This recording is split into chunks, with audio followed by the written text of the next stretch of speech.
And we're live! Hello everybody, good morning, good afternoon, happy time zones, wherever you might be. Welcome, slightly later than usual, but all good.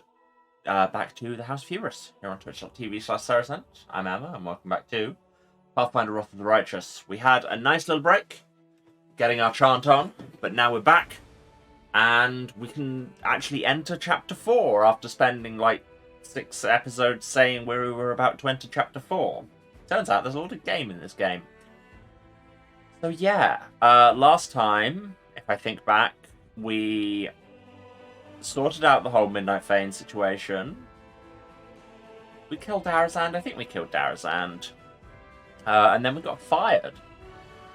We got removed. Bigitha got removed from command of the Crusade for being a literal elemental force of chaos who made somebody king because it was funny.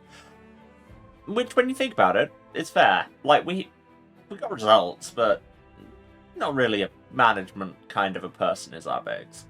But hey, we have another job instead. We've gone through this rift into the Midnight Isles, which are not in hell. That's where the lawful evil nerds hang out. This is the Abyss, which is the chaotic version. And Daemons, with an A, presumably have a third version, which I can't remember. Yeah, I think that's about it. Let's just get on with it, shall we? Get in with it? That's not a phrase. Daniel, put the sign away.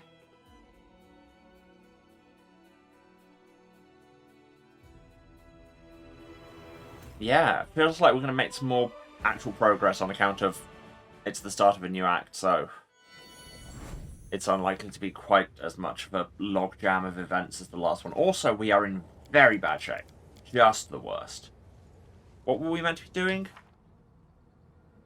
Meet Darren once we've got to the town.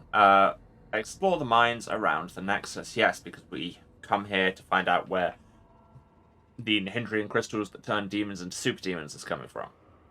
Or indeed are coming from, because that's basic grammar, Emma.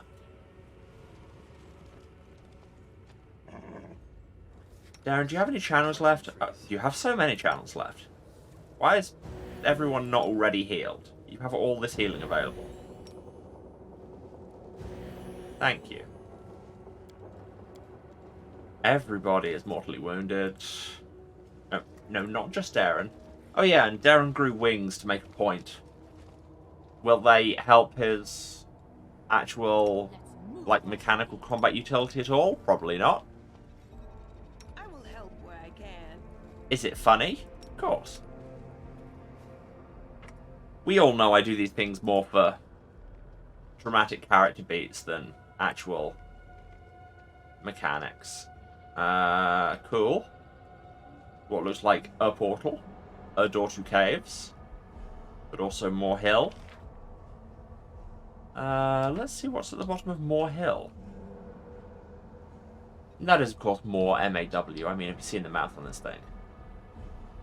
Ha ha ha ha. Fun.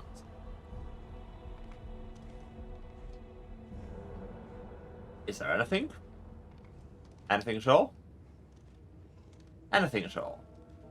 Gonna do a perception check and find out that there actually is something? Nope, sure one.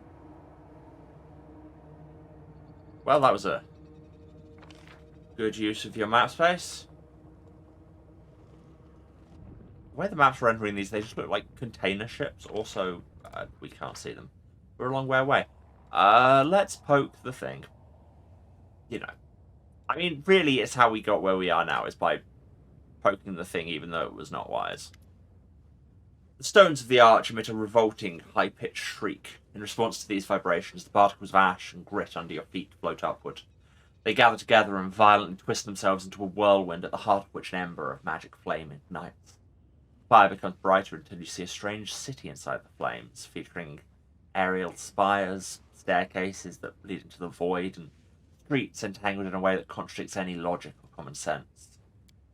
You see buildings that seem to be caught in an endless loop of crumbling and rebirth from ruin, islands that float in the ether, and alleyways that disappear and reappear again in a different location a few moments later. The city's reminiscent of a grimacing clown, one that makes mocking faces and changes its expression every second. Here and there you see other glints of light flashing on the city streets. After you look closer, you realise that the lights radiate from other arches, similar to the one before you. Fast travel system? The gold coin with Baphomet's mark, which you found on Darazan's body, reacts to the revolting sound by vibrating. The coin appears to be an enchanted item set to resonate magically with the arch, possibly serving as a tool of some sort. My plus 29 makes me feel like this 30 DC Arcana check will be fine. You notice that the entire city appears to be littered with an intricate network of portals, with the arches serving as artifacts allowing you to access the alien network. Interacting with the arches seems to require formulating a clear request in your mind, at which point the magic will transfer you to another portal along the network.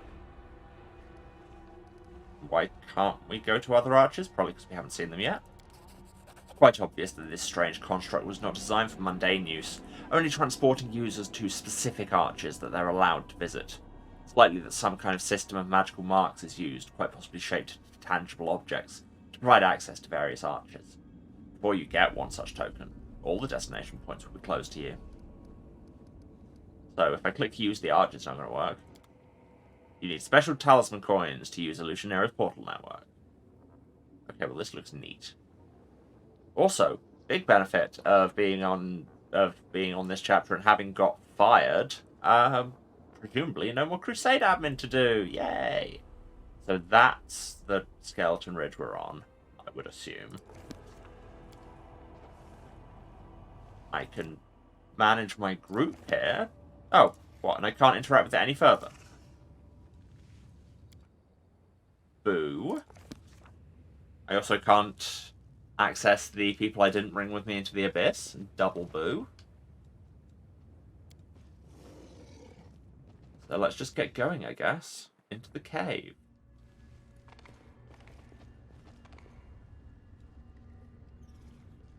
Okay, there's a mobility thing to go down here, so let's do that. Why not?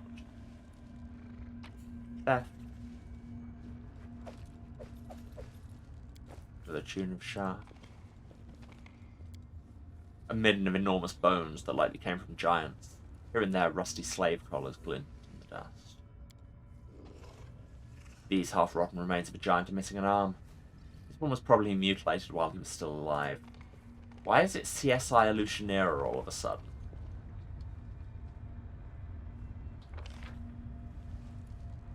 I think back to the Midnight Fane? What? Feeling like going down here may have been too far along the golden path. Can I go back up? Yes. We're not showing how the horses climbed a ladder. Trust us, bro. Move out. Yep, that's gate back to the Midnight Fane. I mean, sure. Also, there's free stuff. Like, all of this growth stuff. I mean, we're in technically not hell. I should expect these things. Alright, where in the Midnight Fane does it take me?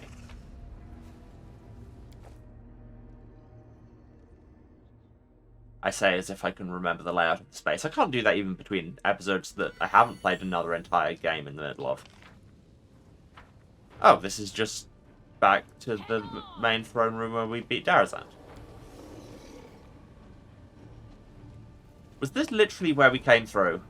Am I an idiot? Chat, you have to tell me if I'm an idiot. Those are the rules.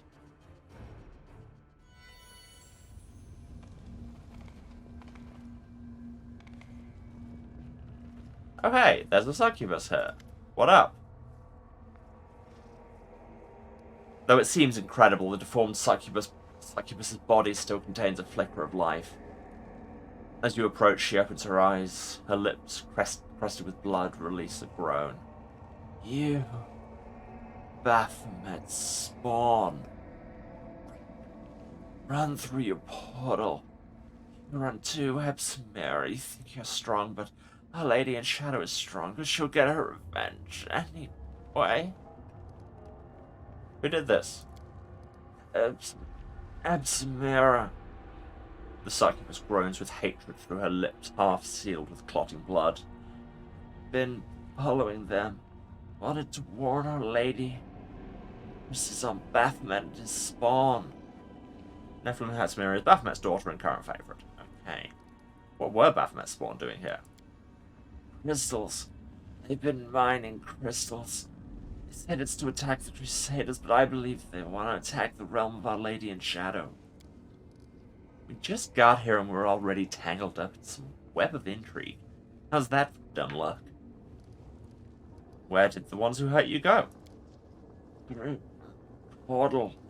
The succubus's green eyes brightened. You chasing them? Find them. Get my revenge even after I die.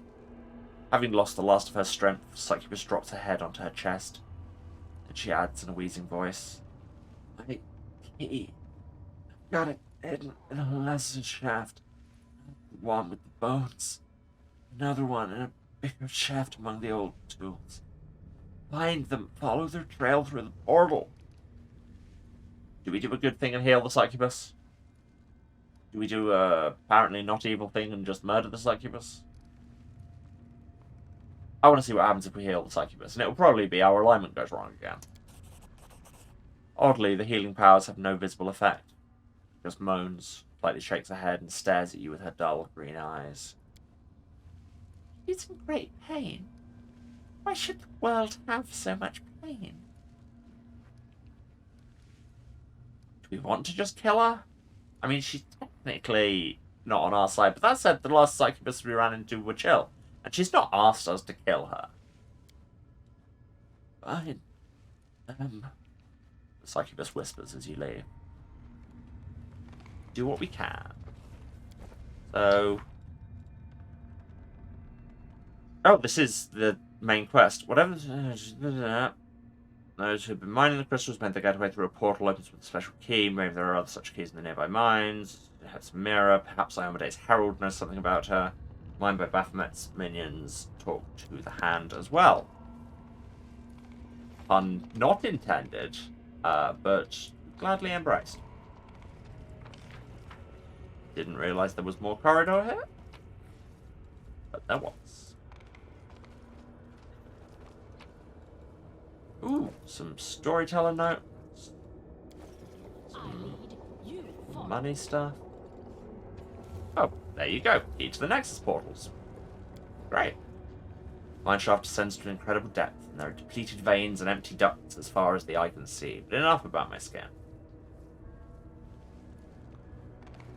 My skin's fine, it was an obvious line.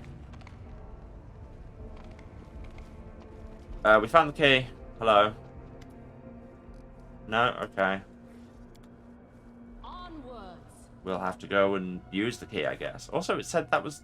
Oh, no, that just completed that.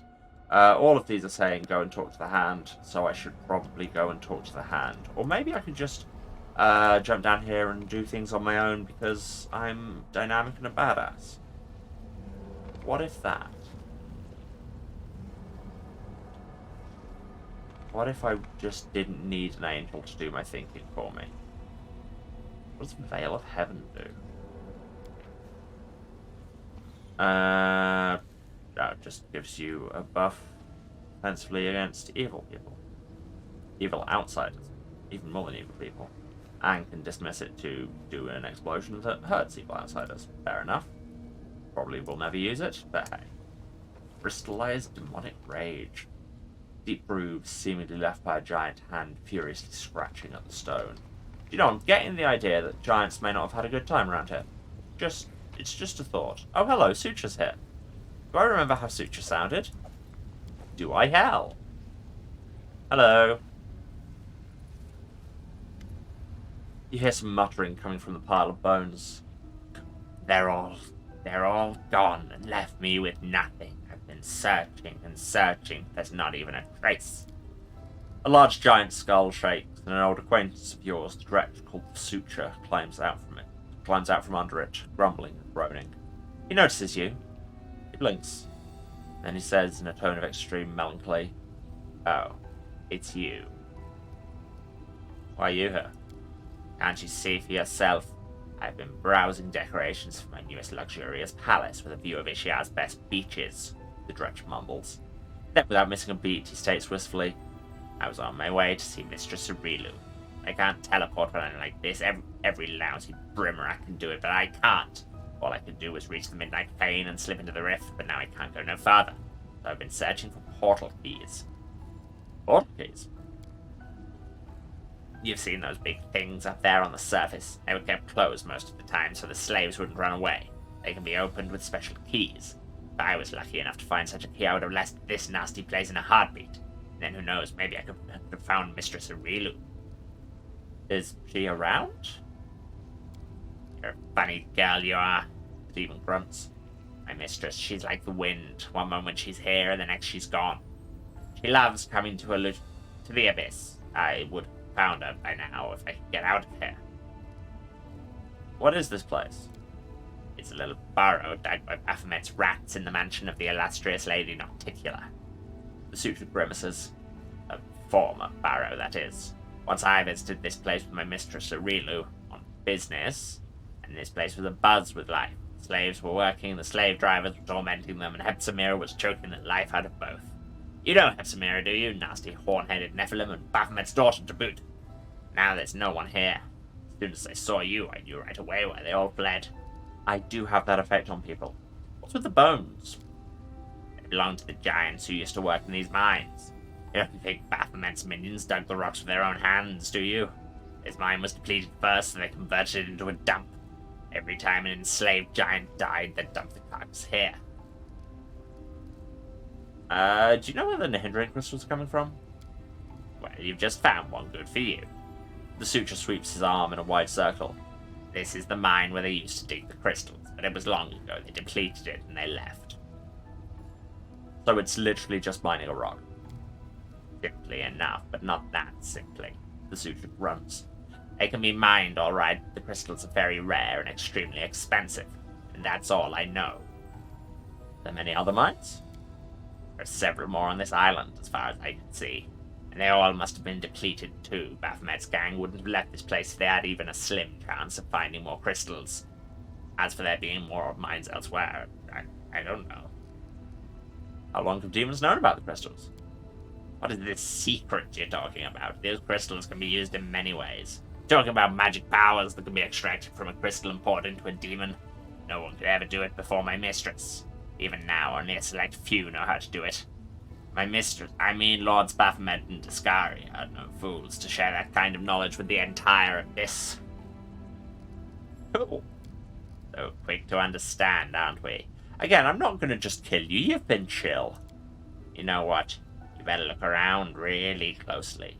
Mayhap you'll find a key. Portal key. It looks like a faded piece of glass, but if it's filled with power, it'll shine purple. I'll walk around too. Search some more. Yeah, I don't feel like you need to be instantly executed, so hey. The giant's bones look like they've been gnawed on. That was probably Lucha. That seems like a thing that he'd do. Also, there's a skeleton here. With, finally, height of a magical creature. And some boots. Boots of Stampede. Ranking adds athletics as a bonus to damage on a charge attack. Hello. Now, yeah, you have the cat boots, which are part of a set, so that's fine. You can't have boots. Seela isn't wearing boots. Seela uses charge attacks. Everything's coming up boots. Apart from the bit that I can't find the boots. God, I have a lot of crap on me. I mean, we did just do a dungeon, I guess. Boots. Anyone.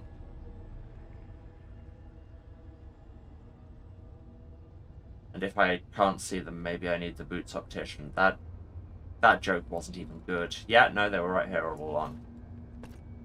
Because what's your athletics rank? -8.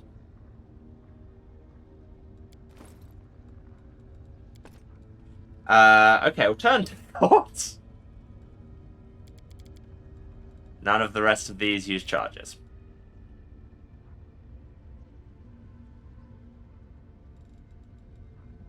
Adds their rank in athletics as a bonus to the damage roll on a successful charge. That would be a terrible idea because her athletics is in the toilet on account of she's wearing all the armor in the world and carrying a door. Okay, Well, when we have someone who has solid athletics and uses charge attacks, they'll be the first to know. But wait, there's more. Stone is gouged and crumbled, and traces of glowing purple dust can be seen in several places. Here we have vent trash, and here we have another portal key. Well, that's both the ones your dying succubus told us about. Did I look at these? I can't remember. Yes, I did. Giant's bones, been gnawed on. It was like the thing Suture would have done.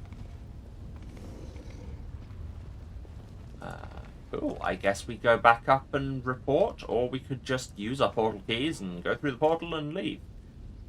And see if our angel boss notices. Nah, we should probably report back. I mean, the whole Crusade map thing really soured me on reporting back to your superiors. I've done that a lot. I mean, at least it's not as long as having to walk back to Dresden, but, you know, point stands. Hello, Mr. Hand. About the mission. I have a bunch of stuff for you. The hindering crystals were mined literally here, in a mine. That's why it's a mine. The angel flexes his wings. So, the source of our troubles, these powerful crystals, can be mined from the soil of the abyss as if they were just ordinary minerals. I was convinced that the secret of their origin must be more complicated and nefarious, but this new knowledge terrifies me. There are half a dozen mines in the vicinity, and those mines are huge. The largest was abandoned just recently, it seems. How many crystals did the demons manage to mine? How many monsters and mythical powers did they manage to create? Must find out. Hepzibah was running the show. Hepzibah herself. Anger rings in the hand of the inheritor's voice. I know her. She's an old, dangerous adversary, a Nephilim. Side note, singular of Nephilim is Nephil. But everybody just uses Nephilim as a singular. Learn basic classical Hebrew. Spawn of Baphomet himself. Yes, now I see it. The path we've stepped onto is dangerous, but she is the right one. The demons you have encountered before, even Darazan, were just officers in the Abyssal Army, whereas Hepzibah is a true princess of the spawn of chaos and evil. I'm not surprised that she's behind the secret of these cursed crystals, and I dread to think what she is capable of doing with them. Succubus told me not to kill Baphomet's people were fighting. I mean, chaotic evil, am I right? All surprised. Yep, I was right. The alliances between the demon lords are usually fragile, and they break like a spider's web in the wind. However, the discourse between our enemies can work to our advantage, no matter how repellent it is for me to even countenance. We must learn more about what's going on. Okay. I mean, I've got the key, but I'll tell you about that in a second. What if I used my powers to open the portals? I'm guessing I'd die. Alas, that is unlikely to work. These portals are unlike the seal in Dresden. They cannot simply be swept away. If you use that method, you will either destroy them for good, or open the path, but not to the place where the portal initially led, and where I've already fled. Okay, well, cool. That, if that's not a goer, I've got a key. Let me take a look at it. The angel examines the flat piece of clouded crystal. I think I know how this key works. As soon as you finish exploring the mines, I shall open the portal. Cool, I have. Well, I've learned. It's quite a lot. Yeah. Right, okay, let's go. And let us begin the pursuit at once, the hand of the inheritor exclaims fervently. Oh, I assumed it would be the one that was like a fast travel thing. I guess not. The portal begins to glow brightly, and the hand of the inheritor gestures forward, his hand clenched in a fist. The hand of the inheritor, if you will. Onward, wherever this route may lead us. After approaching the portal, the angel freezes. Heaven above. Look at that. I see the pattern of sky-piercing spires and steep domes set against the midnight sky. This is the Lucinera, the damned city of Noctic Killer. That's where our enemies were heading. I mean, yeah. I got that from the bit before where it said Lucinera Portal Network. And the bit where Suture was like, not at all a Lucinera. You think you're quick, eh? Well, I'm quicker.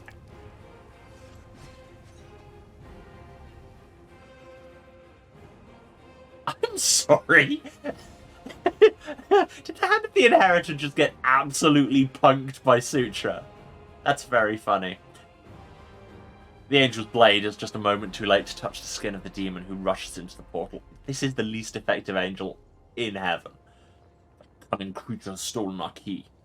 Or is inactive again? I swear even the lowest of the abyssal creatures are disgusting and despicable. So thoughts on the fact that he goes to Illusionera? It means we will be looking for a particular clutch of demons among thousands of their kind. Illusionera is a real demonic metropolis. It's huge, carved, safer or rather a little less dangerous than the other corners of the abyss. Lady Nocticular loves having visitors, including those from other planes. She does not like it if her guests are dying every day in her city. But if it happens quietly and without too much attention, her blackheart won't even skip a beat. It must be twice, even thrice as careful in this nest of sin. Alright, well I got the other key as well. Demons' plots can't stop us, but we still haven't had much success encountering them. That's why we must make haste to move onward. We have to do that together? I don't think that would be necessary. We need an outpost in the abyss, and it would be best if we build it right here, far from large demonic settlements. Close to an active portal to allow us to return here at any time. All your companions that are currently unoccupied should take care of guarding and setting up the camp. Sure. Let me tell you something, champion. Oh yeah, I'm not the commander anymore, I'm the champion. We are going to Illusionera, the city of cunning, seduction. Sad as I am to admit it, we are unlikely to find our enemies and the Hendrian crystals they took, without the aid of the denizens of this hideous place. If Hepsimira has something to do with all this, we'll need another demon that matches her powers. We will need to find a way to make contact with one of the city's rulers. On that point, we now know there is a conflict brewing between Nocticular and Baphomet. So you're saying we should get Nocticular's help, yeah?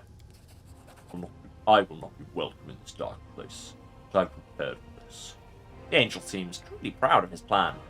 I will cast a spell on myself so that not a single denizen of this plane whose soul is devoted to evil will be able to see or hear me.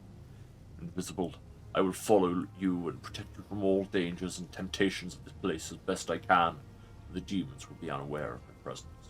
Now, let us go, by the light and the sword. I mean, what good is it swearing by the light if you're going to be invisible and the demons who you are meant to be spreading that light to can't see you? Honestly, think this through. And then we jumped in the portal. So yeah, presumably that cliff will be turned into my home camp. And here I am in town. Here all of us are in town. But what if we just went back to the Nexus immediately?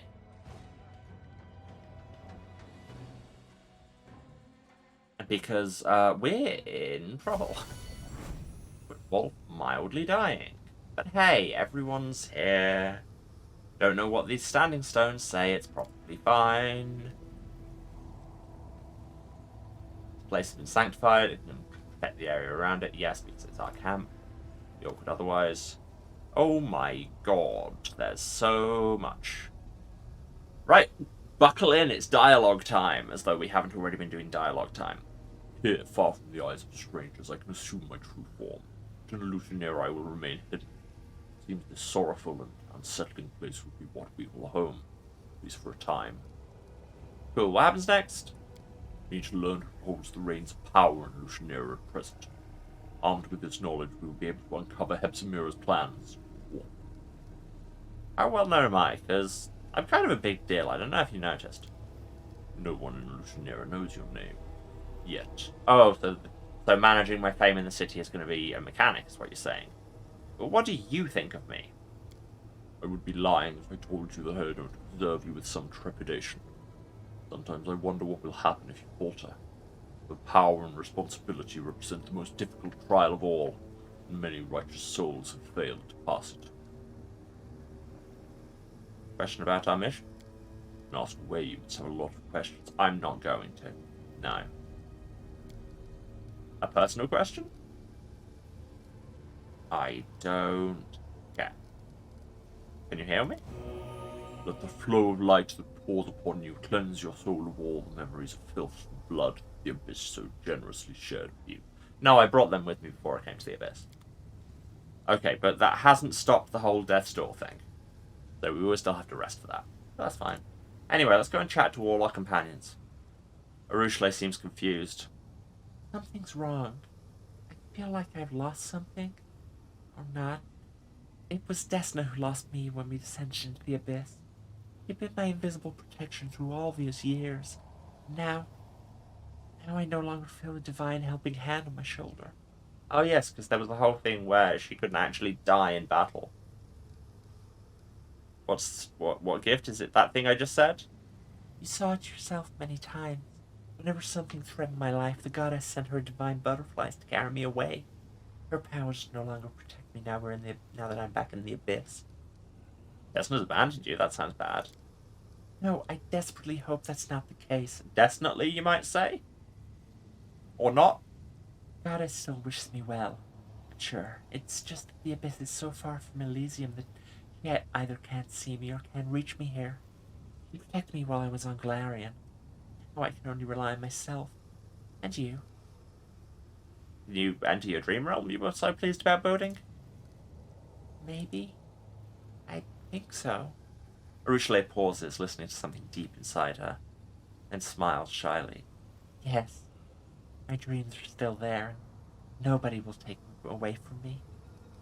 Cool. Don't die? I'll try. I hope my evasion skills haven't got too rusty after so long under the goddess's protection. Okay, bye. Okay.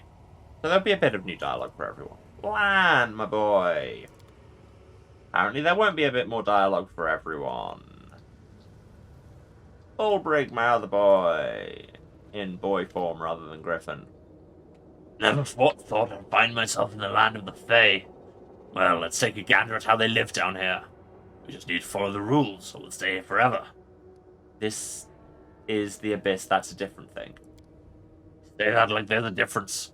Sure, some Oglins have horns and have wings, and still others have horns and wings. They're all the same Oglins in the end. I'm not sure that's true.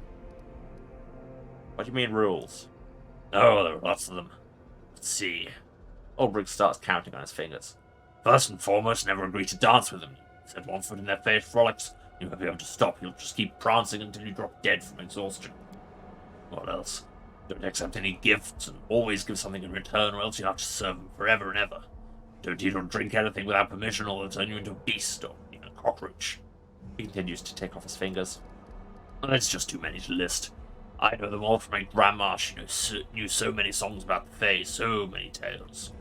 Look, War Chief, instead of me telling you all this, how about you just follow my lead here, alright? Can't go wrong that way. If you see anything suspicious, you just give him this. Ulbrich thrusts a hand in your direction with the index and little fingers extended and swivels it back and forth. Rock on, my dude. It's the best way to ward off any sorcery. Show it to a Fae, it can't give you the eagle eye. It can't use its eagle eye action. No, it can't give you the evil eye. Different thing. They may still give you a literal eagle's eye, though. What else do we have? Nothing? Cool. A lot of grass? Yes. I mean, not a lot of grass at all around here, but sure. So this is what the whole massive space down the hill was for, but now... Who's this? Who's this? Oh, it's Ulbrich again. What a view! This land of the Fae doesn't disappoint.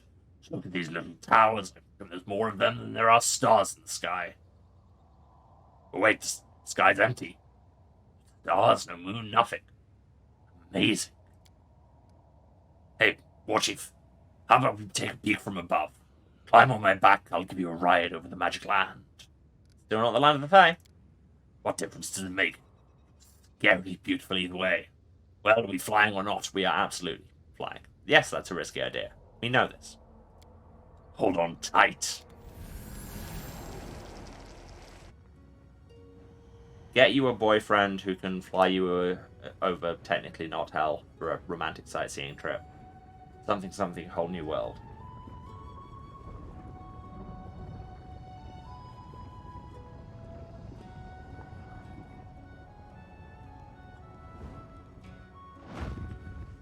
That was neat.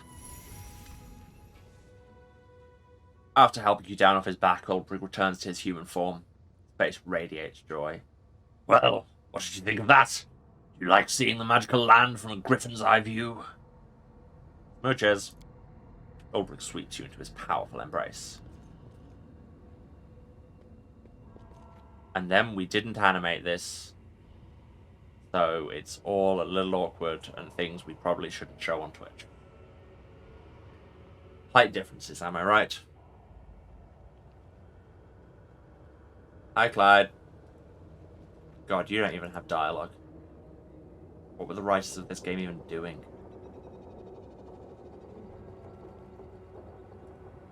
Anybody wish to speak? Speak now or forever. Hello, Darren. Seriously, like... Regal and Nenio were allegedly up there. Let's go see if we can find them, because... Oh yeah, they are absolutely there. There's Regal. And there's Nenio. Yeah, we should talk to them. Like, Darren gave us a quest to come and talk to him, so it'll probably be something serious and dramatic. Or not. Hey, Regal. Or not. Nenio, thoughts? It's time for the experiment. I hope these words inspire as much enthusiasm in you as they do in me. What? Experiment, question mark? You see, I have decided, though, dared would be a better term, to address an issue which up to now I have preferred to avoid due to my total ignorance in this sphere. Nenio lowers her head in embarrassment. I realize it's hard to believe that I, a person of, let's skip the false modesty, superior intellect, could not know something so simple. But it's never too late to fill in the gaps in one's knowledge, right? Correct. I'm talking about friendship. To be honest, at first I planned to assign the writing of this article for the encyclopedia to a co-author of some kind. But then I met you, my loyal follower, and suddenly I thought I could write it myself. Nenio seems to have reached the limit of her courage. She looks away. So, we're friends, is what you're saying. You misunderstand me. I don't need friends. I have no desire to spend my time on them when I could spend it on new experiments and discoveries. Nenio explains this to you as though she's speaking to a 5-year-old. I just want to learn what it's like to have friends. From the encyclopedia, nothing more. I realize that you would like to consider me your friend. Who wouldn't? I'm a scientific luminary after all. So I do apologize for disappointing you. Sure, why not? This feels like the perfect time for friend date, I guess. I'm glad that you agreed. Many would have considered my request too personal and refused. It's good that you're above such squeamish sentiment. I've made a list. I based it on my observations of individuals around me and on my personal knowledge of the topic, which I have to admit is far from comprehensive. She hands you a crumpled piece of paper. Study it well. We'll start as soon as you're ready. Friends smile at each other, gossip about their other friends, drink alcohol together, no longer required. Sometimes argue, sometimes copulate, sometimes both.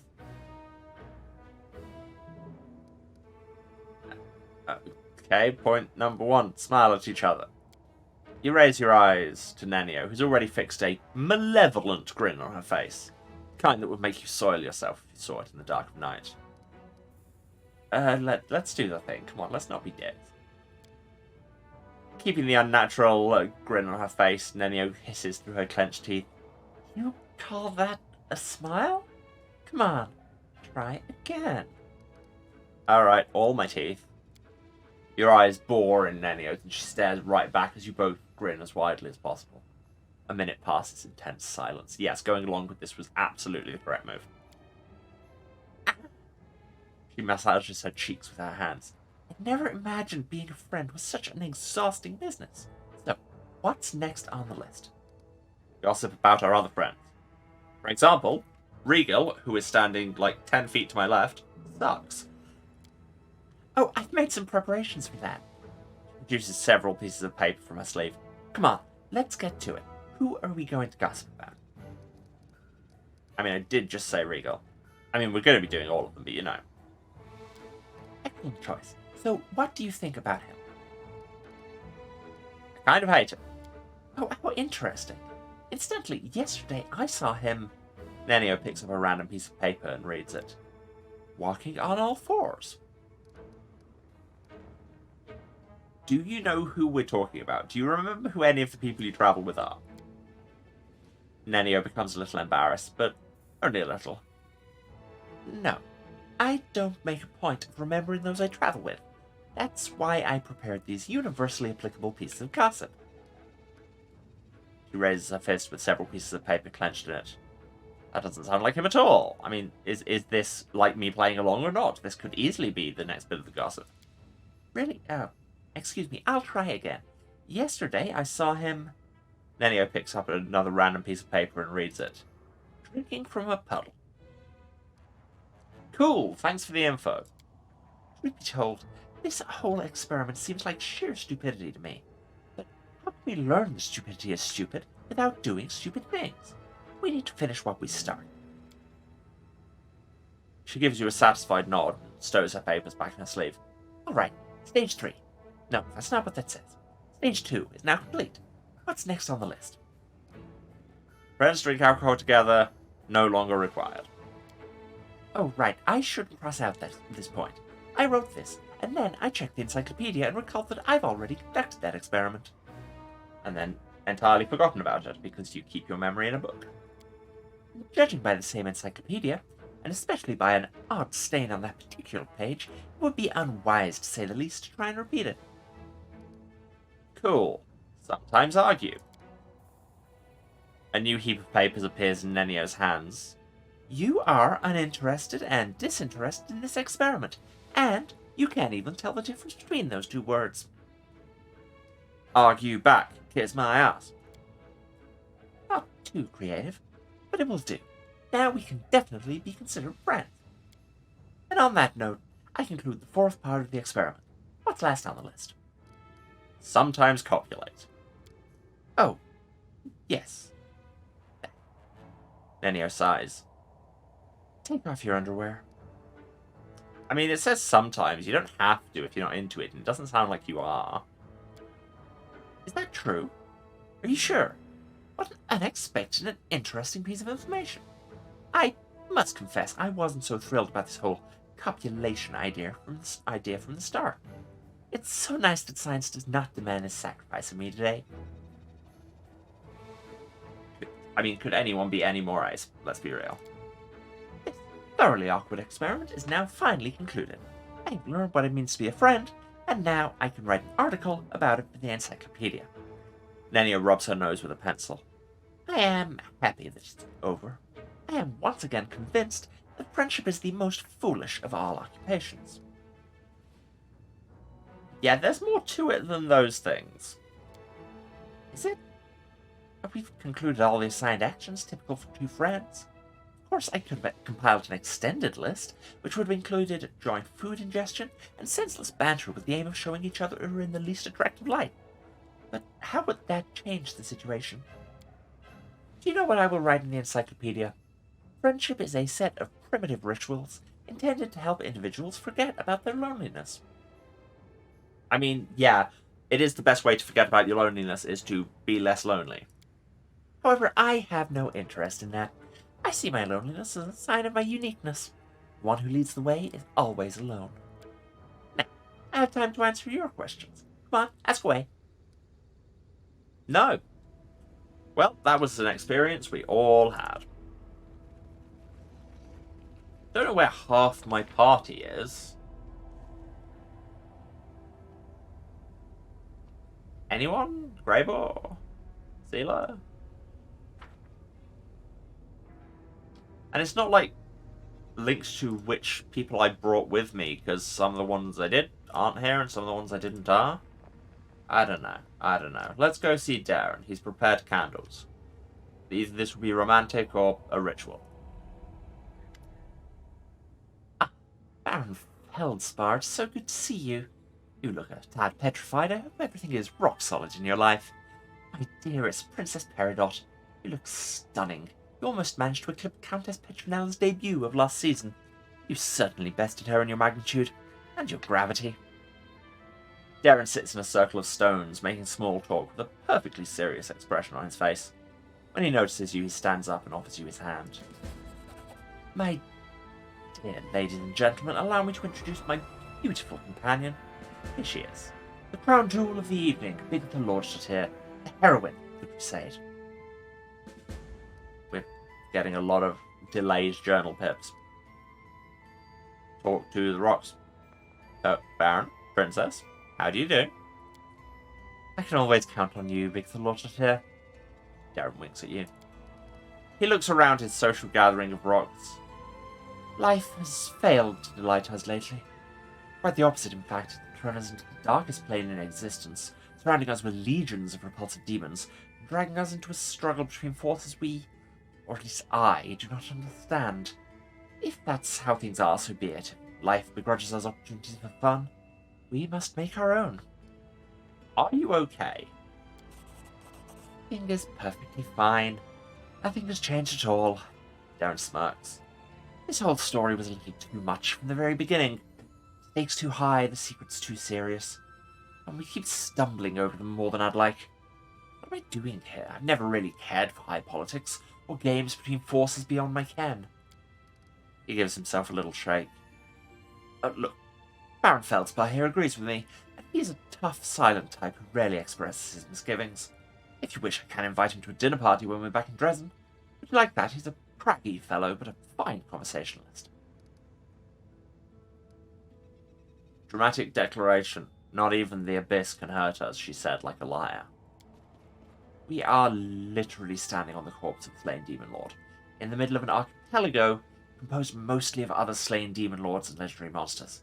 As vistas go, this one is far from inspiring, wouldn't you say? Beings of immense power perished here in droves. What hope do we mortals have? Yes, I almost forgot you are no common mortal. The heroine, you possess mythic power, you were chosen by the gods, and so on and so forth. Darren smiles acidly. What did I do to wind up in the company of such an extraordinary personage? Are you sure you're alright? Sometimes I have this terrible, creeping suspicion, Bigitha Lordshot here. Terrible and probably preposterous, too. It almost seems as though you genuinely care about me. Hilarious, isn't it? I mean, apart from when you're being a dick, yes. Darren smiles deviously. Some dishes are only improved with the addition of spice. A dash of madness makes one's emotions deliciously intense. Something strange flickers in Darren's eyes as he answers, choosing his words carefully. I should hate to become a burden to you. Or a threat. The brighter the sun shines, the darker the shadows we cast. There I go speaking gloomy nonsense again. Demons take it. Let's return to the company of our hard-headed friends. I prefer your company. Darren pauses a little before answering, his eyes glinting. That was very sweet of you to say. All right, forgive my stupid performance. Perhaps I was a little overwrought. I've had it with these rocks. The little soiree wasn't my finest idea, I'll admit. Smooches. Darren kisses you back with enthusiasm, and then says, after catching his breath, I cannot say I find the abyss terribly inspiring, but let's spend some time alone together. I really, really hope no demons fall on our heads and spoil our date. Why would you curse us like that? Also, you have wings now. 2 of my boyfriends have wings. Ah, the other people were inside. That makes sense. And now I'm also inside. Did we have a date, or did we just walk into the cave, see Amber and Sociel, and go, oh, maybe not? You alright? Darren looks rather distracted. He's staring into space as though he's listening to something deep inside himself. Finally, he notices you, and his lips quirk into a nervous smile. So many people have cursed me and told me I'll end up in the abyss when I die. I suppose I've rather deftly subverted their expectations by getting here while I'm still alive. I mean, adventure? In my world, an adventure is getting totally smashed with a couple of apprentice mages who've just got the hang of basic teleportation spells, and waking up several thousand miles away next to someone you've never clapped eyes on before. Someone who might turn out to be a Varisian saber swallower or a dragon in human form. This I am still willing to consider this adventure, especially since you're here. You shall have to stand in for the saber swallower, the dragon in human form, and the apprentice wizards who failed to master teleportations. All of them at once. Okay, bye. Social, how you doing? Socio is drawing something, but when he notices you, he hurriedly folds over the paper. Managed to find something nice to draw in the abyss? No. Cringing a little, Social shows you a few sheets of crossed-out sketches, but you can still recognize the vistas of Illusionera in them. I tried, but I can't. Not here. May the goddess forgive me, but it's beyond my powers. Problem is inspiration. The priest shakes his head. My drawing, it's just not flowing the way it normally does. This place doesn't inspire creativity. That's fair. Bye. Yeah, the fact that some of them have, like, a bit more dialogue, but only a bit. Slightly odd. I'm standing in a campfire. Amber has nothing to say. Bye. Sila? I will learn the weight of my sword. I will have faith in the inheritor.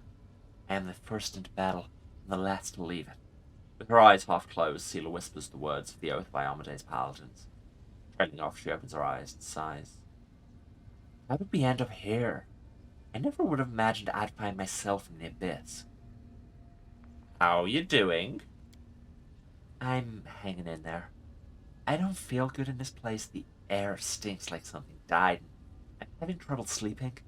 I keep waking up at night. I think I hear someone being tortured nearby. Pleas and cries echoing toward me. So I wake up and listen, but there's nothing. I keep thinking about everything, praying every day that the soul of Sunhammer abducted from the Crusaders weren't brought here. The abyss will kill them or infect with its madness even without the demon's help. Seeing this ocean of evil and injustice before me, it's tearing me apart. So many innocents are held captive here, and torrents of ruinous darkness flow from this wretched place to the other planes. My mind is tested to the limit every day I spend in the abyss. Amade, help me hold on to it. Focus on the cause.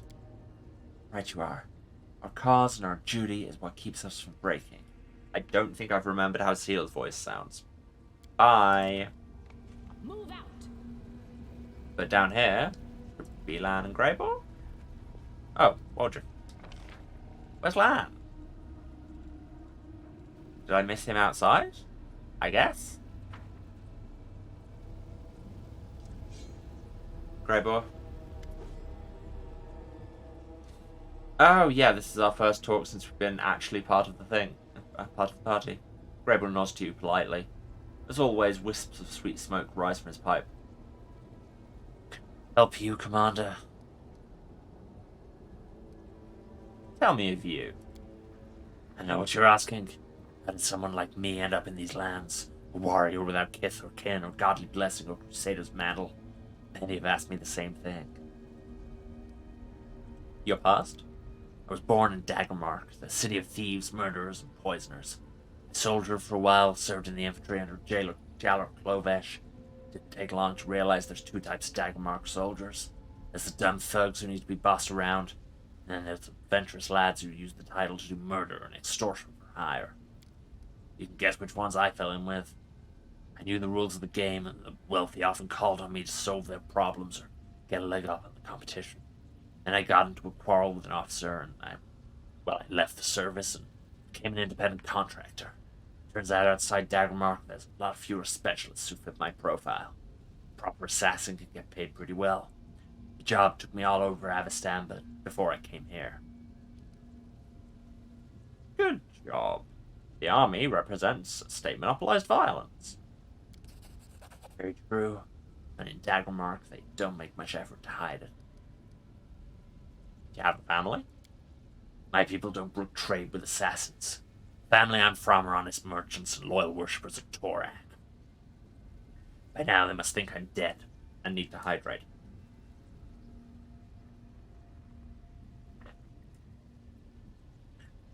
I should try and make this voice more sustainable. They'd be appalled if they found out how things really stood. Dwarf grows grim and his strong teeth clench his pipe until it cracks. As for my other family, I got one of those too. my travels I met a woman, fair and kind. Here I laid down my weapon, got a house, became a simple city dweller. We had a daughter. We lived like that for a year and a half before the rogue called me back. I loved her, but that life, it was like I was being buried alive. I was ready to kill myself just to end the torturous meaninglessness. Only the rogue could cure me of those thoughts. For some reason I keep going back to that house I once lived in. The woman I once loved. The daughter I don't even really know and who doesn't know me. I watch from afar. I don't have the right to return to their lives. Mora, my daughter, I don't know what she is to me. Biggest mistake of my life, or greatest mark I'll leave on the world. She could have gone with you. Greyboar frowns and nods to you. Yes, but I'm not made for family life, nor she for life on the road. Does that mean I'm the villain? I, the villain. Why are you in the world wound? Apart from the bit where I dragged you in? The dwarf shrugs. There's a lot of good jobs here and not many competitors. A lot of dangerous demons, and every one of them has gobbled up someone's son, wife, or best friend. Who do they come for vengeance? To the Crusaders. They're bound up by their orders, and they lack the necessary skills. People who hire me don't want to wait until the crusade ends. They will. That's where I come in. Reg delivered targeted vengeance today. For a generous fee. What do you think of the crusade?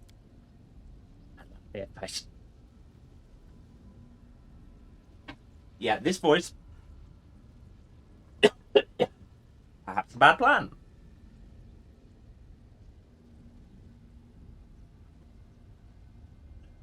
At life, I said I see much difference between me and the Crusaders. Times now aren't like they were during the First Crusade. Nowadays, the ranks of the Crusaders are filled with fugitives, opportunists, exiled nobles, fortune hunters, and lads who just plain love carnage.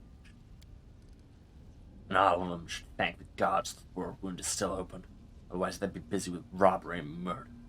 When they meet me in the street, they'll not be wearing noble scows, but taking off their hats and addressing me as sir.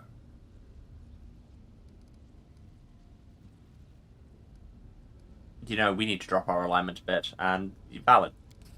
Dwarf nods, satisfied. It's a good thing they haven't. You're a commander, and they're your soldiers. And that's all because they're not in the habit of thinking too much. I'm not their commander anymore. Right, I should actually take a short break.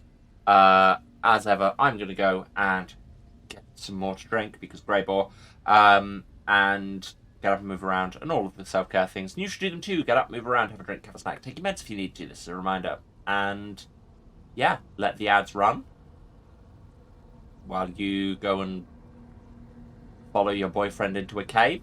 Or don't, you know, not your boss. And I will be back in a few minutes. Alright, I love you all. See you in a few. And we're back. And I hope my camera angles are good and everything is still connected, because just before we went live, I full send walked into my desk. I'm very coordinated, honest. Cool, all personal questions done. Tell me of your craft. Like any master of his crafts, I can talk for hours about the subtleties of my trade and my finest works. Would you prefer to test me yourself?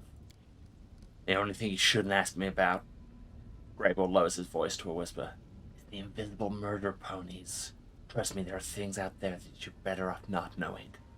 Not even mentioning. I mean, I can literally summon those. Please tell me more. Instead of an answer, the dwarf just presses a finger to his lips. I can literally summon those. What's the most important thing in an assassin's work? Greyboar chuckles.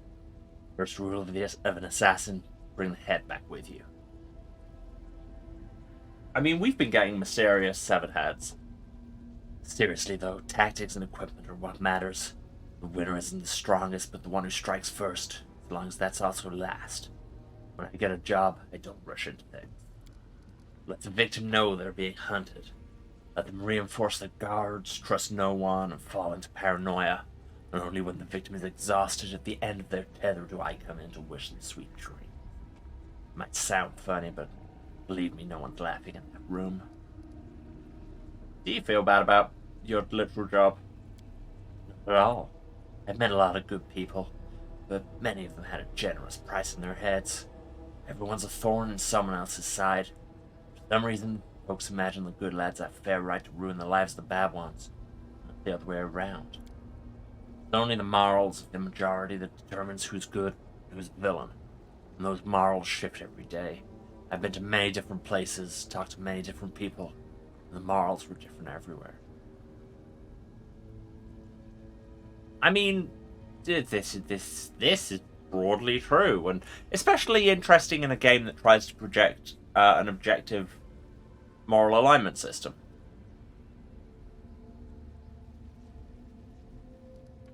Yeah, some people just gotta die. Killing good people doesn't tend to pay very well.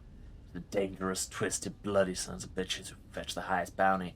That's where they're my specialty. Just value your reputation. Grable nods with dignity. Of course. In my line of work, reputation is everything. Keeps away the random fools who are looking for a fight. The right people know I can be trusted. Anyone who has no care for their reputation is no better than a frog-eating kobold. No doing business with those hacks. Best you can do is use them for a job and then kill them afterward. Whereas I, a professional with a name, demand respect from the client. What was your best murder? No reason. The most difficult one was a professor at the Clockwork Cathedral in Absalom. The very existence of this wizard mechanic was a secret, and almost nobody knew his face or his name. Hunting him down was a symphony of violence and hard tactics. I had to sneak through his secret underground palace that looked like a wind-up dollhouse put together by a psychopath. No rational mind could have invented such intricate traps. There were mechanical cutlass spiders everywhere. I nearly took 2 fingers in an air. Professor was a dangerous bloke. Again, sometimes the verbiage is so English, but then the voice actors are American, and it's very weird. Day and night he wore a deadly mechanism as a sort of armor, which made him look like an 8-legged, steam-spewing winged monster.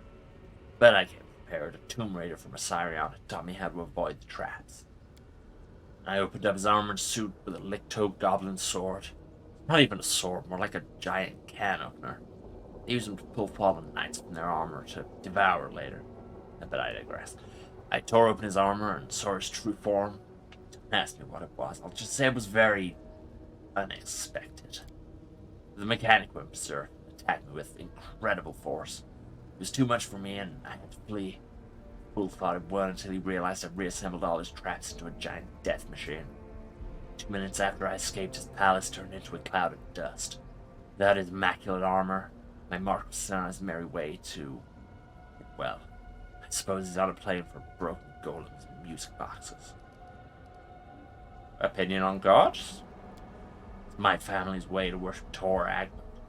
Not my god. Many craftsmen venerate Tor Agmund. I consider my work a craft. But Torag's priests also say that he abhors murder.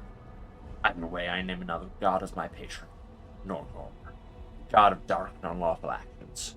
He and I, we have an understanding. Norgor Blackfingers is my patron. Like many of the other gods, he himself was once mortal, which makes him honest. His teachings are built upon the grim truths of the streets that raised me. Norgor will not try to fool you.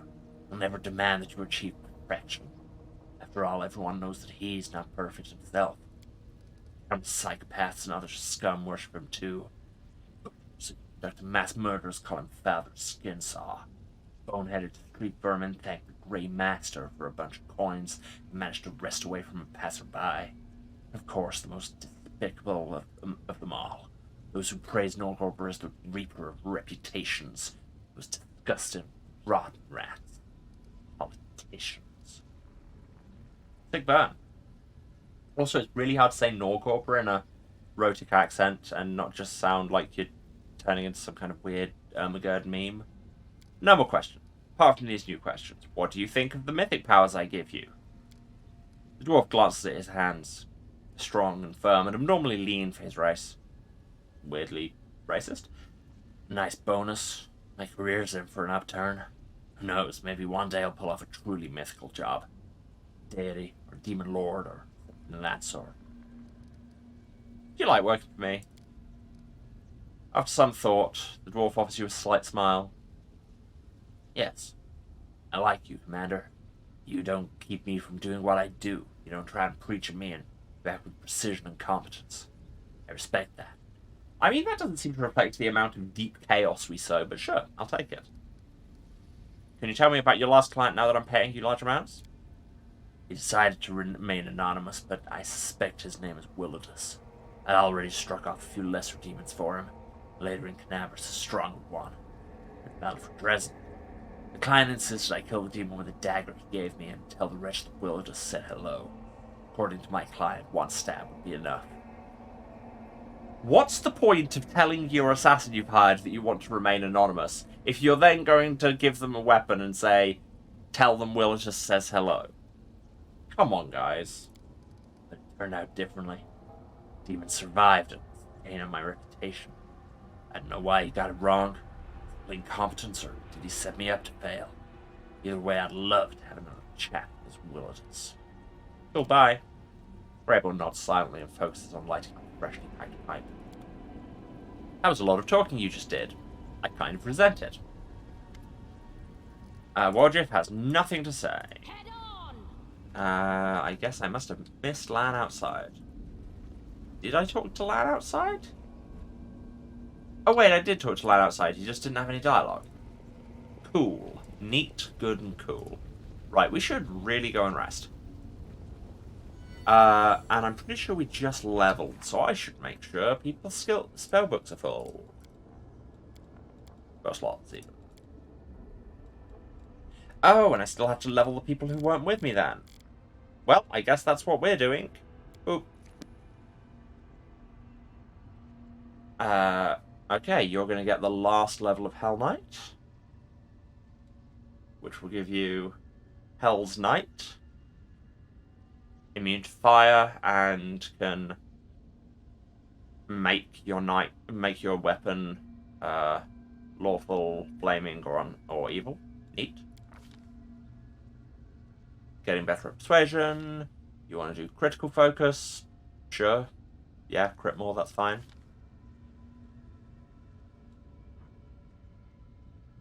Okay. The aura gets better. You're immune to fire. You have greater command. You have rack.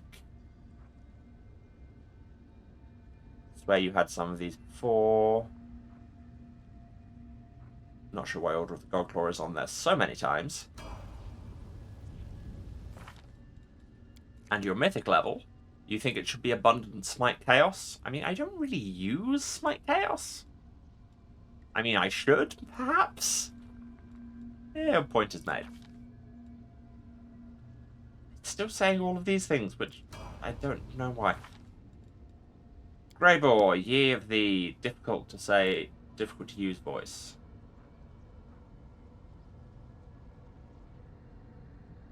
Yeah, you should just keep going on Slayer. You're very, very good at it. Makes your sneak attack and studied target even better.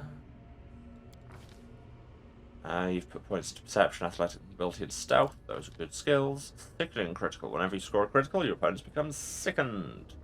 Truly sickening. What does sicken do? -2 on basically everything. Alright. And your mythic rank. Don't automatically miss on rolling a nat 1. Seems a weird one to take. But also, while we've still got you on auto level, I may as well just leave it. And we also have... No, we got those ages ago. Ceciel, you want to just keep clericing? I mean, we should probably multi-class you at some point, because I guess you do get more higher slots as you keep going up. Maybe we should just keep you on cleric. Make you the best darn cleric who ever clericked. Put points into religion, perception, and persuasion. A lot into perception, given that it is not a class skill. Augment summoning. I don't do that. Sociel isn't there to summon. He buffs and he hits people with a glaive. So either we change it, or I should summon.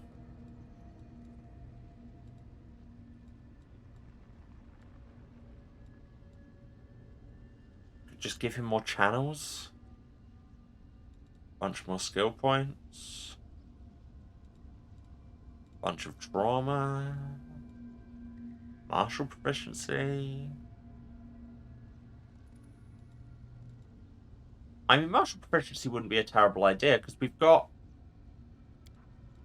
Sure, whatever, you're manually leveled now. Because, yeah, we've got a bunch of two-handed weapons that are waiting for somebody to use them. And this way, maybe he could. New spells! Because now you have level 8 slots. Oh god. Greater Angelic Aspect just makes you even more angelic. Firestorm. Just... big fire in area. And anybody who fails a reflex save is lit on fire. Cloak of Chaos. Gives you saves and splashback against lawful things. You won't use that. Euphoric Tranquility. Touch somebody and they love it.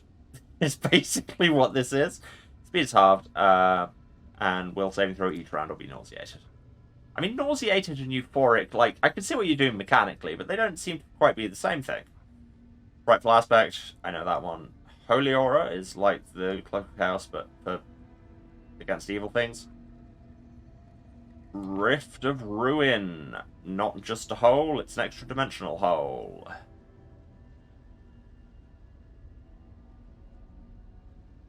Walls are covered with razor-sharp blades, and floor is covered in acid, and vermin, and writhing shards of ice, and all other kinds of abyss chaos stuff. 66 points a round.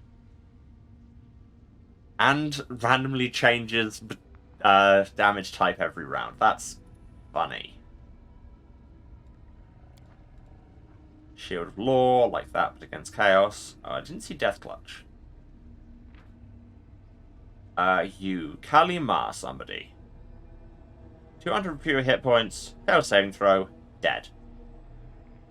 More than that, their heart doesn't leave, but they're still staggered for a minute, take a bunch of Constitution Drain and Constitution Bleed. And even if they succeeded the save, they're still staggered for a round because they feel their heart try and leave. Which would bother me, I'll be real. Yeah, Shield of Law is the abjuration against chaos. Soul Reaver is just a big old splash death spell. Stormbolt is selective splash lightning. We've seen that. Summon Elmore Elemental. Summon Monster 8, which would be summoning a Deva. Unholy Aura is the abjuration against good, and create Greater Undead makes a Devour or Advanced Greater Shadow. Maybe I should have given him Ascendant Summoner. Maybe he should be summoning more. Well, so what weapons can we give him now? Socio. Because currently he's got a big club. So Scythe plus 3 would be doing high damage floor, lower ceiling. Makes sense. Plus 6. That's a lot. But it also doesn't have your corrosive damage that does explosions of bugs.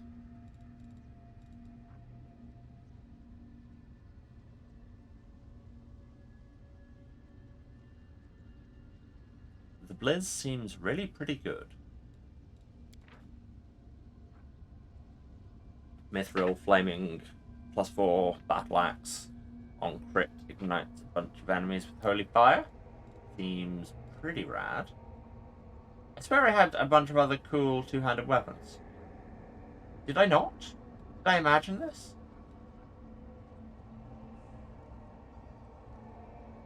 Did I imagine this? Have I wasted a level? Have I wasted a feat? Because this was the one he was using before, wasn't it? Or did we just get this? And that, like, hits everybody nearby, not just enemies. So it seems bad. Or at least seems like it would require a lot more tactics. Yeah, cool. I may have just wasted a feat. Or I give him this scythe. Which just seems a lot more straightforward. On crit or kill enemies in 15-foot area, fortitude saving throw will take a bunch of piercing damage from bugs. Yeah, it just seems good. Yeah, I've wasted a feat. Cool. Really thought I had more stuff. Or I could give him the Numerian Greatsword. Once per day, it get 7 rounds of one of these. Puncture, Dex, and Strength. Puncture, Constitution. Magic Field. More AC and more touch AC, or more intelligence. All of these seem neat, but it's not that good a sword. Is it? Just a +4 greatsword. 17 to 27, 19 to 25. Again, it's just how do I want to balance floor and ceiling. Also, should you be wearing this full plate of Spell Nullify? Yes. Yes, you should. And it's not as blatantly evil as the stuff you were just wearing. Rejoice! Regal, do you want the stuff that's blatantly evil? You can't wear full plate. Never mind. I really thought I had more two-handed weapons saved up. Oh yeah, Regal, I got you this hammer. Is it better than Finian?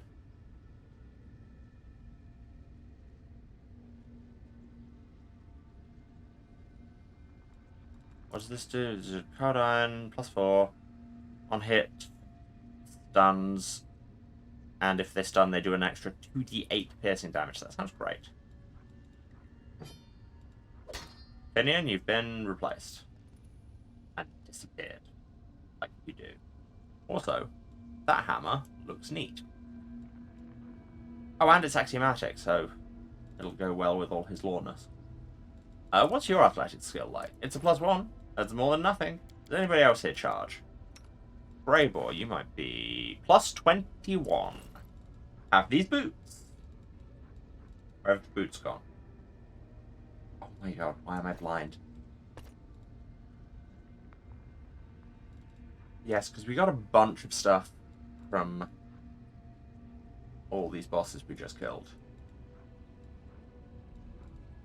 Like these braces of armor +5. Which one of our casters could be wearing. You've only got a +4. Congratulations.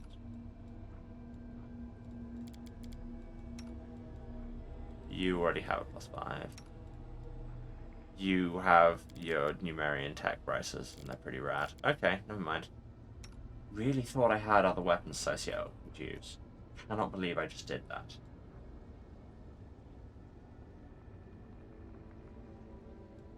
Yeah. Yeah, like that's slightly more damage, but also it's just got that thing where it'll splash onto my players as well, which my characters as well, which given that Social is regularly right in the middle of everything. Also, you don't have a thing on, so have a Swarmbane class. In case we have to fight bugs. I mean, odds are at some point we will have to fight bugs. I forgot how spreadsheet I get with this game. No, these Bardishas are worse. That's not two-handed. That's worse. Worse. Not two-handed. Much more situational. Eh.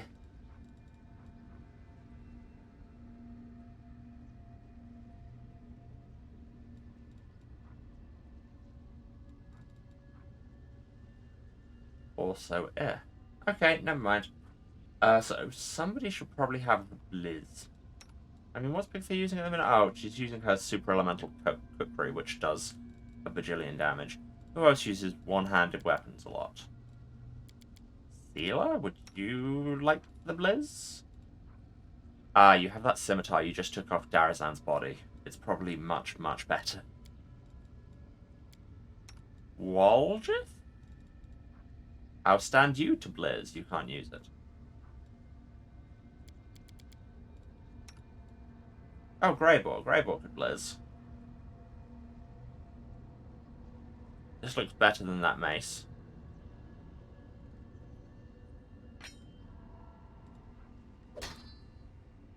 Yeah, that definitely looks better. That looks rad as hell. Well, Jeff, would you like a second mace? Or even a replacement on that mace? No, because I don't want to give him non-finesse weapons, because his strength is bad. Alright. Anyway, we should get back to leveling, people. Seriously, we have just gone straight back into the spreadsheet bowl. I'd apologize if it was surprising. So, who's this? Social.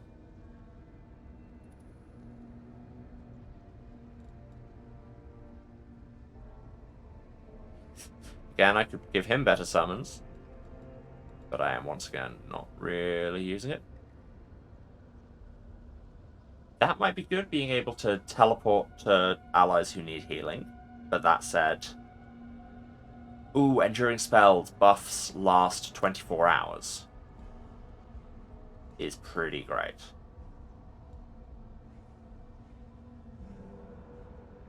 Impossible Domain to get new spells would not be terrible.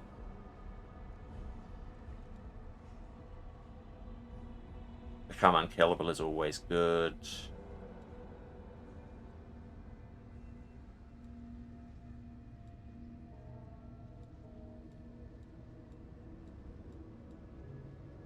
Yeah, no, I think enduring buffs is the way to go.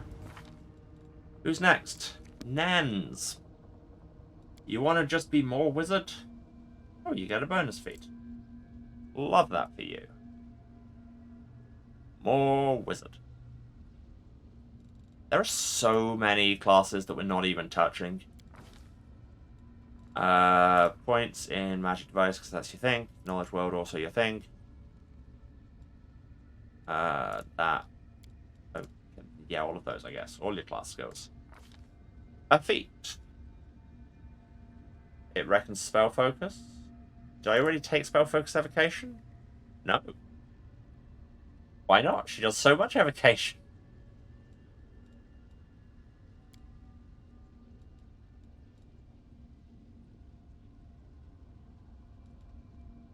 Or is there anything else I want her to do? They teach her to brew potions, but no, she's usually busy writing scrolls. We've already got elemental focus fire, which I had forgotten.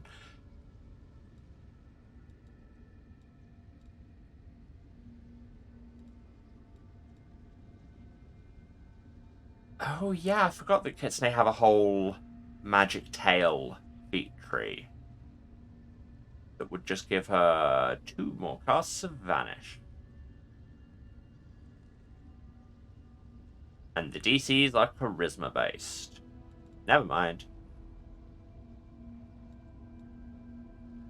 Metamagic completely normal might not be terrible.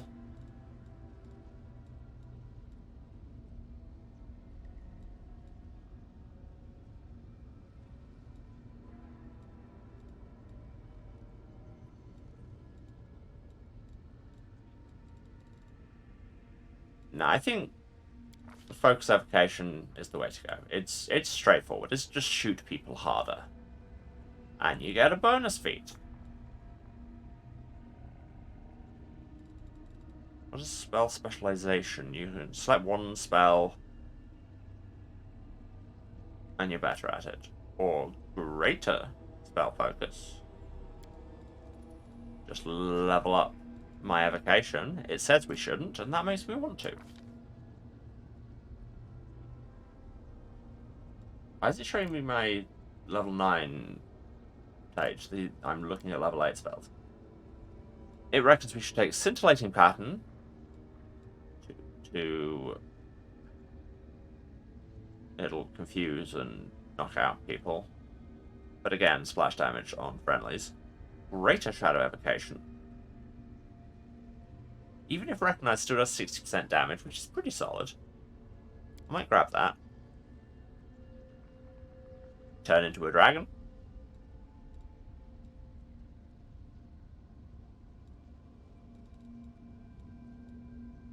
Sunburst doesn't say what kind of damage. And also friendly fire. Necromancy is like a bad school, right? I think. Sorry, I know this is taking forever, but here we are. Also learn Stormbolts. I mean, it's really good. It's really good. Or Polar Ray. I mean, that's just direct, high-level direct damage. That seems like a worthwhile thing. And it's efficacious. We'll get there eventually. Nenio's Mythic level. You have abundant casting and improved abundant casting. Abundant. I can go even more abundant. Just so abundant. You are going to have more spell slots than God, and I'll still forget to use them. Wibjib, your turn. Ah, yes, we were leveling you through Arcane Trickster, weren't we? If we max that out, we can do sneak attack damage on spells, which is pretty neat. And become invisible as a free action. Also neat. So, yeah. Let's keep going with Arcane Trickster. Sneak attacks get even better. My class skills are yes. I mean, we should be hitting Stealth and Trickery, really. That's kind of his thing. Stealth, Trickery, Perception sounds good. Have a feat. Your feat will be... He doesn't wear armor. Deceitful, just +4 on Persuasion and Trickery. Not bad. Or +4 on Trickery and use Magic Device. Or just an extra rogue talent. What rogue talents are available? Move at full speed while stealth.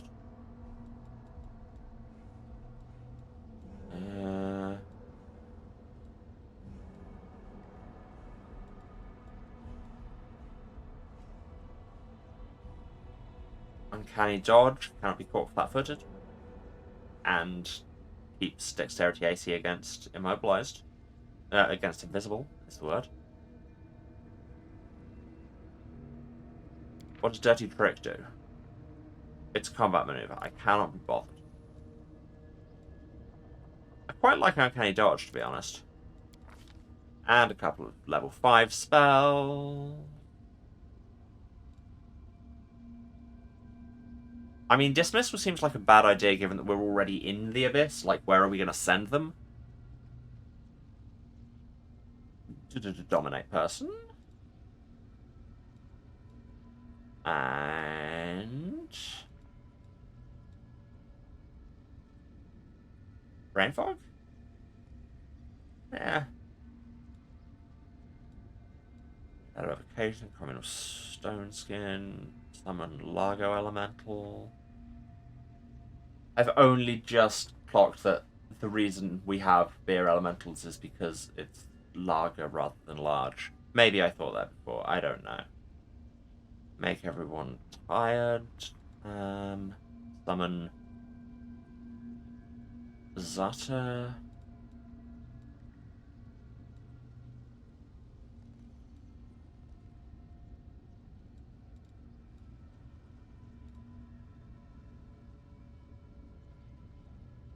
Feeble Mind, just to mess up casters.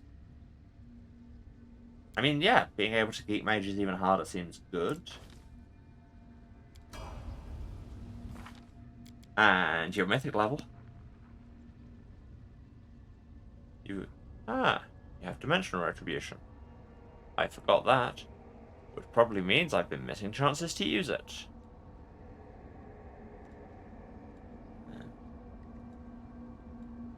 Could just give you more spell slots.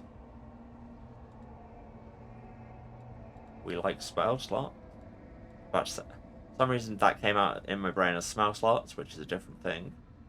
Or just Rupture Restraint, shake off restricting effects. That seems like it might be good. Or Spellcaster's Onslaught. When you cast a spell, your next attack roll made with a weapon gets better. I mean, that's meant to be the kind of way he plays, so at least under it. Arcane Trickster it should be. We're nearly there. We're nearly there. We're nearly there. Lan, you're going to take another level in Shoot. You do it so well.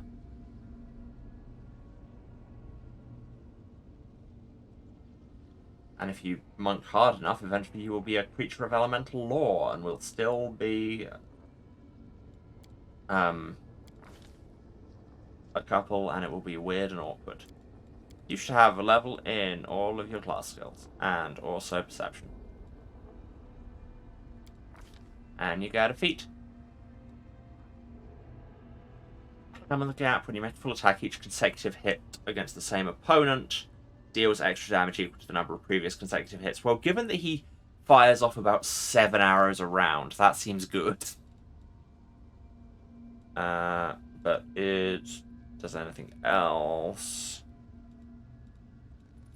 Jump out.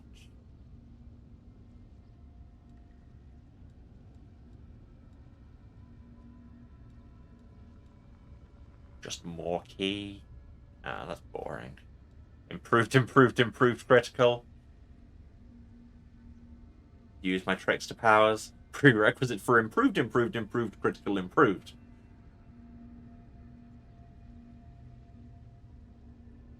I mean, what if he was just critting everywhere all the time when using a longbow? What if?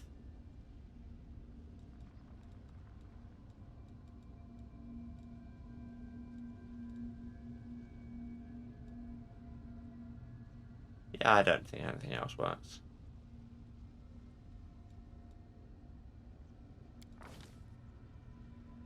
Improved critical longbow. Yes. That seems like an improvement.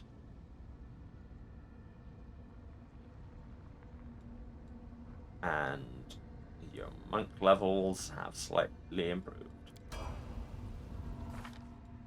Lan is using a longbow, right? Yes, I've not completely ballsed it up. Yeah, God, critical on 15 plus now. That seems good. Currently got abundant key and exposed vulnerability. Exposed vulnerability basically being the mythic version of Hammer the Gap, so good thing. So, you know, it's nice. Each time you deal critical damage with ranged weapons or reduce the target to 0 hit points, you deal your weapon damage to all other enemies within 10 foot. That sounds amazing.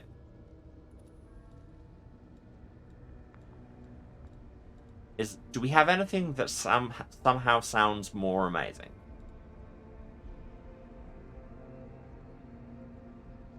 Better at shooting big things is nice, but yeah, no. Just, that sounds amazing, especially when you're critting on 15 plus. Okay, everybody's done. Everybody's done. No more leveling. Oh, but now I need to do people's spell books now that we've leveled. Why do I do this to myself? Bigitha, please say you're good. You're good. You don't do spells. You don't do spells. Social. You have level 8 spell slot.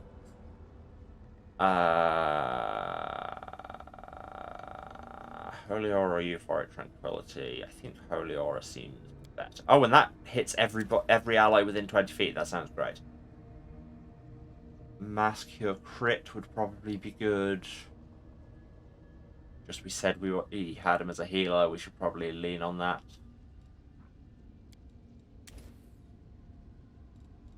When you get more slots, we'll give you the more interesting spells. But for now. And in other new slots, yes. Level 5, 1. Serenity, I don't even remember that. Oh, yeah. What do we want?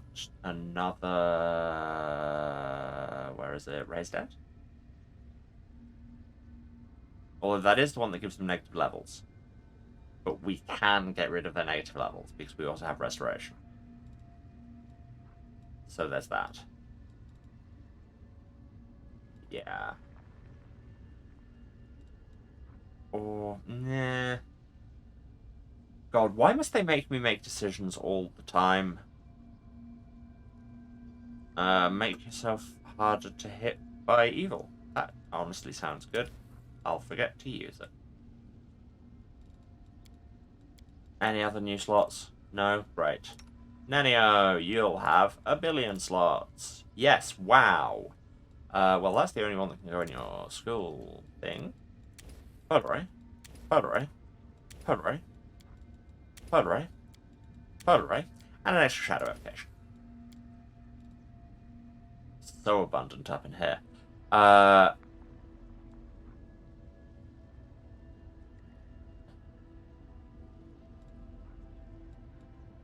Communal trucing seems good to have on board. Summon Greater Elemental. Prismatic Spray. Prismatic Spray does hit allies. Key Shout. Any more slots? Yes. Constricting Coils? You don't have any of those. Cool.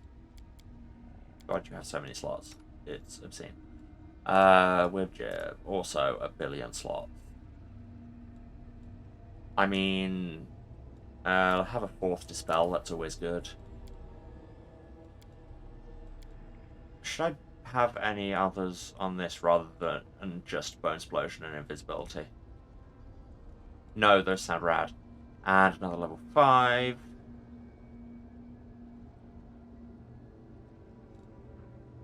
Dominate Person.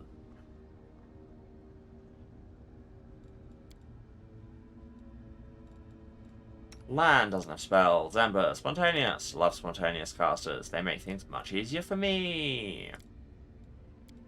You know level 9 spells, not level... Oh yeah, because it's Dragon Disciple just gives you a bunch of fire spells in your book. Rude. We already did all your stuff when you leveled. Darren, Spontaneous. Stealer. Already done. Theomander is a horse. Okay, right. We have finally finished the leveling. Now we go to bed. Make a healing potion. And a scroll of something horrific. Yeah, just Prismatic Spray? Sure, why not? It's a good spell. And now dialogue. You'd like so, Boo. Caravans, traders from all over Galarian. The city's always noisy with people speaking in a dozen different languages. And you traded it all for some armor and the world wound? You paladin types are an odd bunch, and no mistake. Seriously, he has the least American dialogue. We made the healing potion, but we failed to make cheese on toast. That checks out. A conversation with Greybore. The Herald senses that somebody needs help. Oh, well, then that's... I guess we didn't, in fact, finish the dialogue portion. So, become famous, get Nocticular's attention, learn more about Illusionera's leaders, try and secure an audience. Okay, yeah, so we need to go and make a name for ourselves in Illusionera. I lead, you follow. Greybore? Greybore gives a sly smile as he lights his pipe. The excited glint in his eyes betrays his impatience to share some news with you. Finally, he can contain himself no longer. Interesting news has reached my ears, but the lodged here. There's been talk among the more reputable citizens of Illusionera. Someone is hiring the most vicious thugs and cutthroats to kill a certain Willidus. Familiar name, isn't it? I strongly suspect that this is the same Willidus who set me up during the assassination of Darazand. I call that a fortuitous coincidence. He's getting more cowboy the longer I talk. How did you get this information? Greyboy sounds offended. I'm an assassin. I didn't know how to obtain rumors. I'd be out of work. I visited a few taverns, including a place called Bad Luck. It's a real cesspool. Information flows into it from all over the city. I was approached by someone who was looking for thugs to hire. He was the one who told me everything. I would have found out more if I'd talked to him longer, but after he called me a bloody larva. He needed the dentist, and I needed a new mug of beer. Who wants Willardus dead? Dwarf shrugs. An anonymous entity who apparently has more brains than Willardus and is smart enough to keep his name a secret from his employees. I bet it's one of the Discarites. Darazan was one of Discari's lackeys after all, and even though internal strife never ends within that snake pit, they always team up against external threats. Cool. What's the plan? I'll be damned if I let a bunch of incompetent thugs get to him before me. No.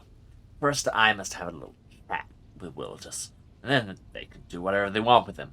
How about we leave those hapless goons in the dust and visit Willardus' mansion first? Sounds like an exciting challenge, doesn't it? How do we find him? Mansion's in the upper city. It's called the House of Wicked Knowledge. Not sure how wicked his knowledge is exactly, but he's truly wicked when it comes to business agreements. Alright. Excellent. I think that conversation will involve some good old-fashioned violence. I mean, I feel like there will be a lot of that going around.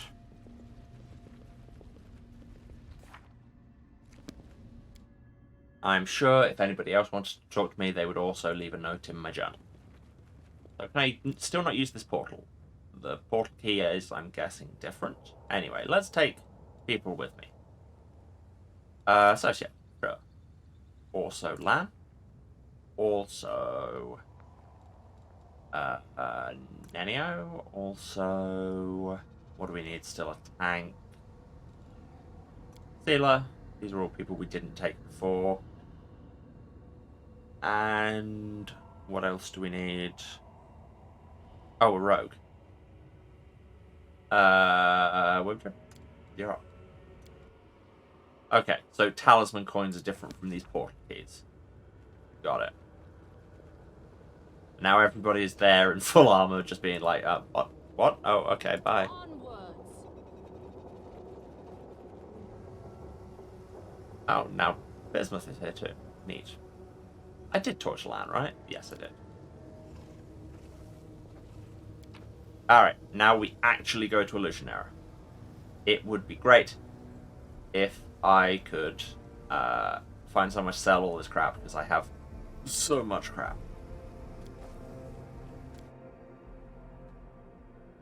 I've been watching a lot of Physical 100, and the fact that I have 1.4 tons of stuff and not even a minecart.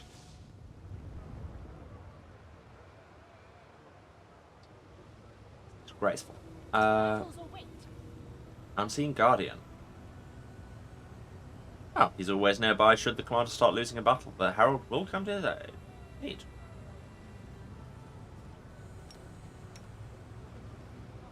Rely on me. Oh yeah, no, we did have Sealer before. I can tell by the...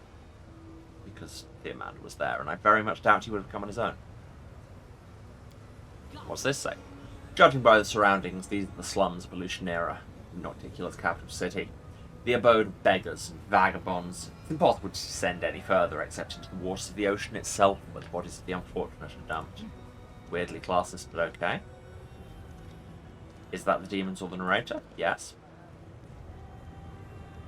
Look, another mortal can't swing a dead cat without hitting one of Illusionera's guests nowadays. Merchants, travellers, demonologists, every kind of filth. Right, all just strutting around gawking. One of them approached me the other day and asked, "I'm sorry, I'm lost. Can you please show me the way back to the middle city?" And that's when you killed him?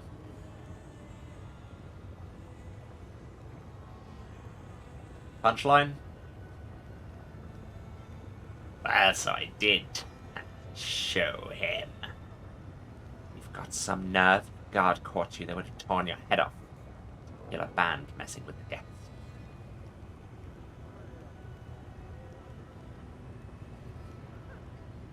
I was discreet. Brought him to a nice and cozy back street where no one could hear his screams. Just in case you didn't get the idea that the Abyss is not a great place to be. Not sure why all the buildings need these floating lightning domes, but they are neat. Also, there's stuff to steal up there. Also weird that I could have taken the camera away at any point after, after the first line. Maybe snap there for the first line, but I was under no obligation to stay. Lore check. Long forgotten by mortals and demons alike, the unholy symbol of the perished demon lord, Nahindri. Presumably, he of Crystal namesake. You're not talking to anyone. This stranger, lad from another plane, was wandering around here looking for cheap goods to buy. So we pitched him some hot merch, and the guards nabbed him right at the gates. What a laugh. Really hilarious.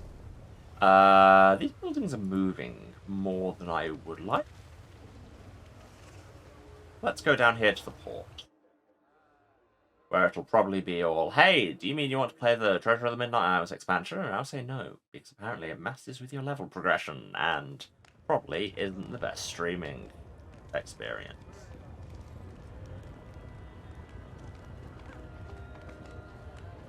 Move out.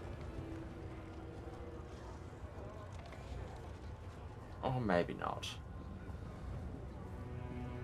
You all have stuff going on.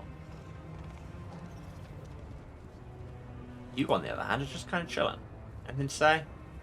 Keep loitering out, bite a piece off you. Message received. Hello. Vista boat. Yeah, this is the expansion, I'm pretty sure. I've also come the wrong way if I wanted to get to the boat. You wanted to get to the boat. Everybody wants to get to the boat. I don't know who I'm talking to. I was just speaking in tongues, as it happens. Chaplain. Not got many of those down here. Ah, merchandise. Excellent. That's the important thing. Bulk selling. And all this crap. Do I want to keep this? No. Why don't you just give me all your money? I'm going to keep the Numerian Greatsword and that scythe, because who knows, maybe there will come a time.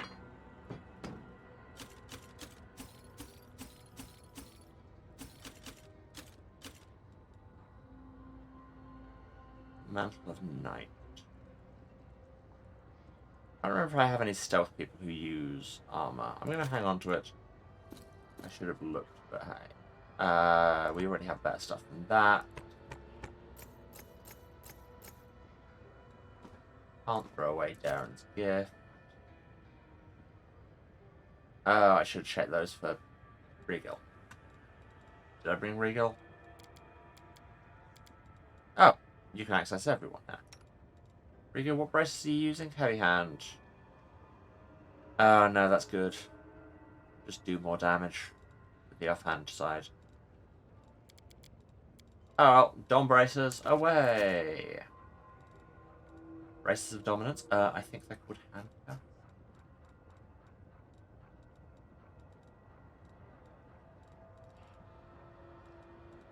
Nothing else exciting. Now, what do you have? I mean, I think I said let's look at your potions and scrolls, so I'd wager he has potions and scrolls. Also,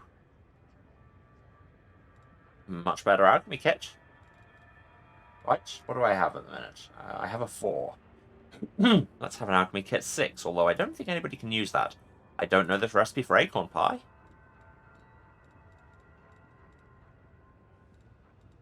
Or for a conflagrant taco.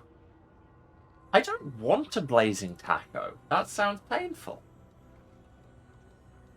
Or Demon Slayer soup. Why are they selling that around here? That sounds like it would be illegal. I'll buy a handful more diamonds in case I need to res more people. How am I for dinosaur bones? Because I need those to cast epic proportions. Dino bones? Dino bones. Where are they?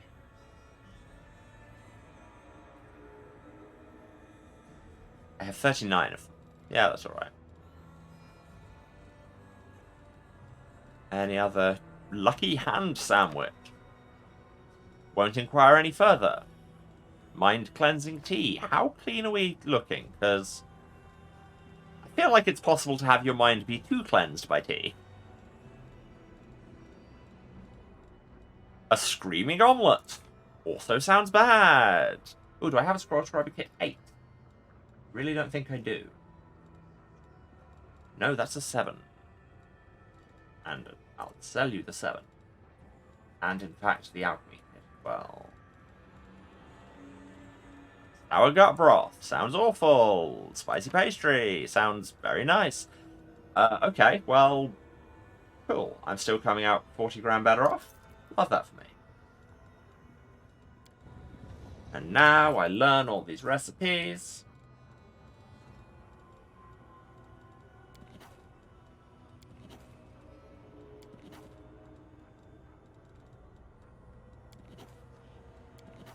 Great, now I know how to cook what sounds like a selection of very bad food.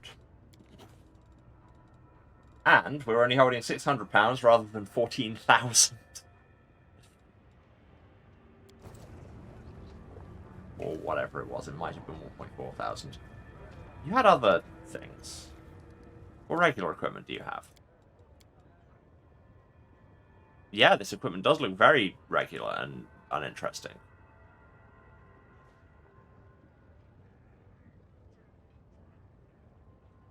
Yep.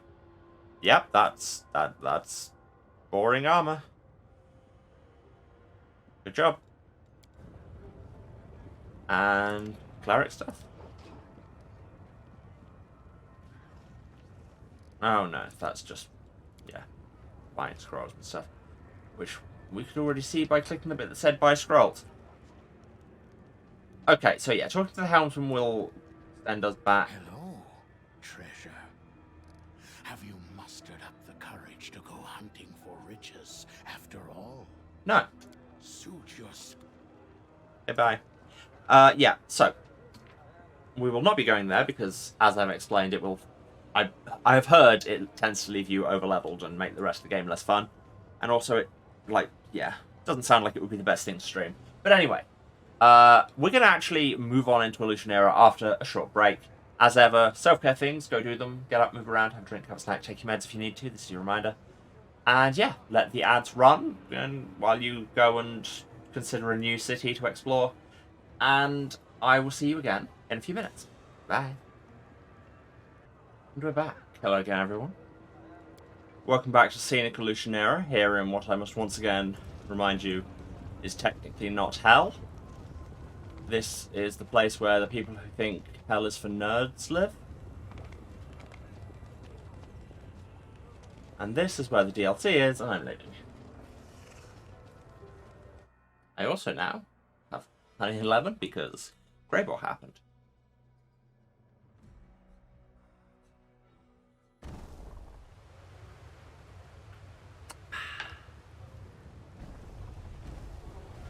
Okay, now let's go the other way. Actually progress into the city.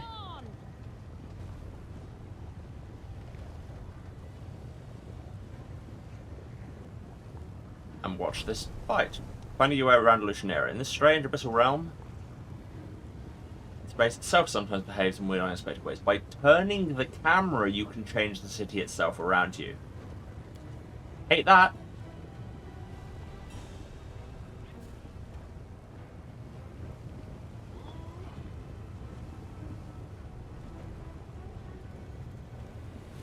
So, that barrier's down if I turn this way, but then I turn... I'm bad enough at navigating to begin with. I hate this.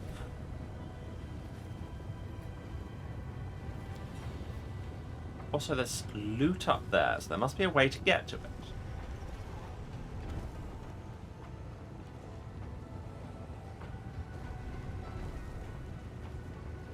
Can I get over the bridge from there? If I, how do we get up there?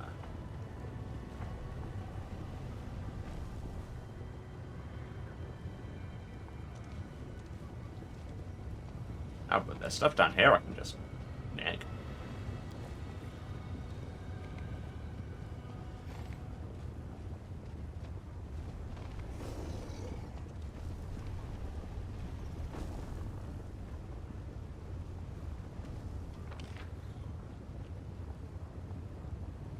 Have I mentioned how much I dislike this concept? My brain already hurts. I should, like, go through this passage, the one that they were using just the tutorial. I lead. Yeah, look, there's stuff to steal here. Yes, you're all talking about demon things. You two are just having a fist fight. I'm just going to open this box, This is my kind of work. which has demon blood in it. Onwards. Y'all are chill with that, right? I mean, there's also demon blood all over the floor next to you. So hey. All we did was put it in a bottle. Let's steal from the... Trap might bag, be no? treasure. What? Trap where? Where trap?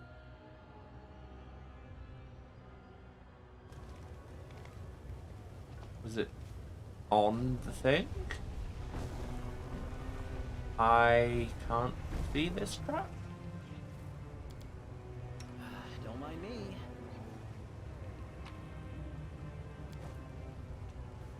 Yep, don't know what this trap is. Well, that probably means I walk into it.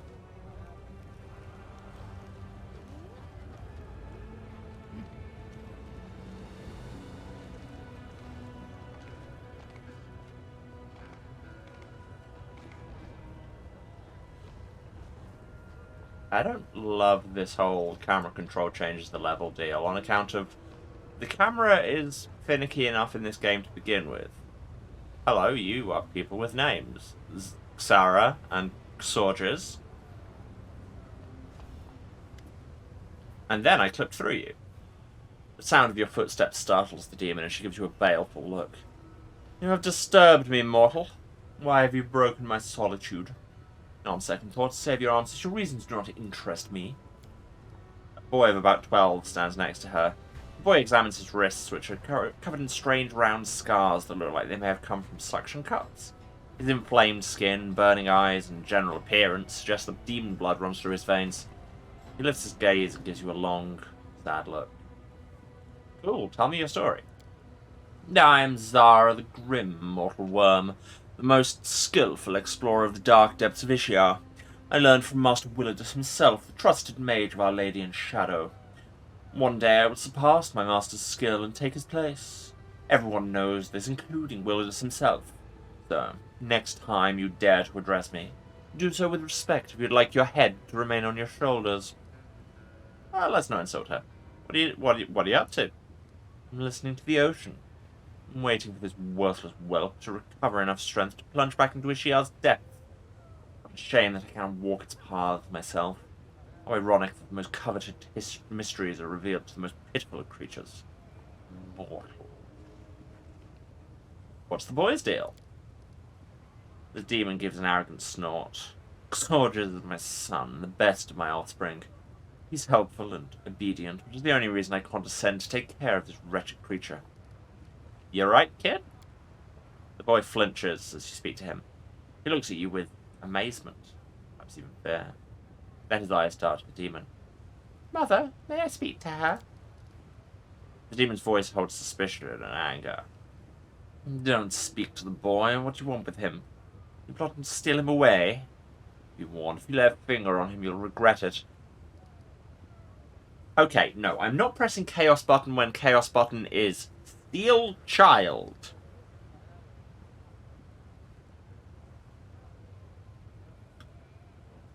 At least, I went for now. So, what are you doing with your son? The demon frowns haughtily. Do you think I truly think I will answer you, worm? I grow ever more inclined to destroy you as well. Mother tells me to dive deep. Places where moonlight never reaches. Down there The boy stopped, his words drowned out by the demon's angry hissing. Sorry, Mother, I won't say any more. Champion, how could we allow this child to remain in the hands of this cruel creature? Naturally, normally I would say we have no right to deprive a child of their parents' love. These creatures do not know love. I forgot you were here.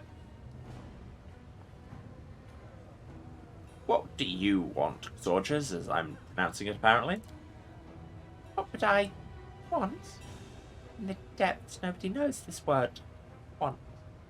I wasn't taught it on the surface either. I know how to obey, dive, be quiet, but I don't know how to want. What can I want? Stop addressing my property, worm, or I'll pour the waters of Ishar down your throat and let the ocean's tiny mollusks devour you from the inside and turn you into their shell. I'm leaning more and more towards Steel Child. How could a mother be so cruel to her child? Clara shrugs. So what if he's my blood? That's not why I feed and protect him. Little Sorges is valuable because his brothers and sisters died during my research. He's the only one who shows reliable, consistent results. You can only experiment on others with their consent. It is unprofessional to use underage children for this. This demon has violated the unspoken scientist code and must be severely punished. Fine. We'll rescue the child. Be gone! The demon looks you over and the confidence in her eyes fades. He shrugs. You want to take the boy? I don't care. He's yours. I won't fight over a trifle like the life of some mortal spawn, especially since it's nearly exhausted its usefulness. Take him and do what you want with him. Bye. The Midnight Isles, the Abyssal Realms in particular, can be found in Ishar, the Great Ocean of the Abyss. There's some context for them talking about Ishar. Great. Hey, soldiers, you certainly have a name. No one stands in my way. No, I was... The boy you saved from his wicked mother gives you a look that it's both sad and mature beyond his years. I sense certain darkness within this youth, hiding deep inside. Yet he himself is not evil. His soul is pure and kind, as a child's soul should be.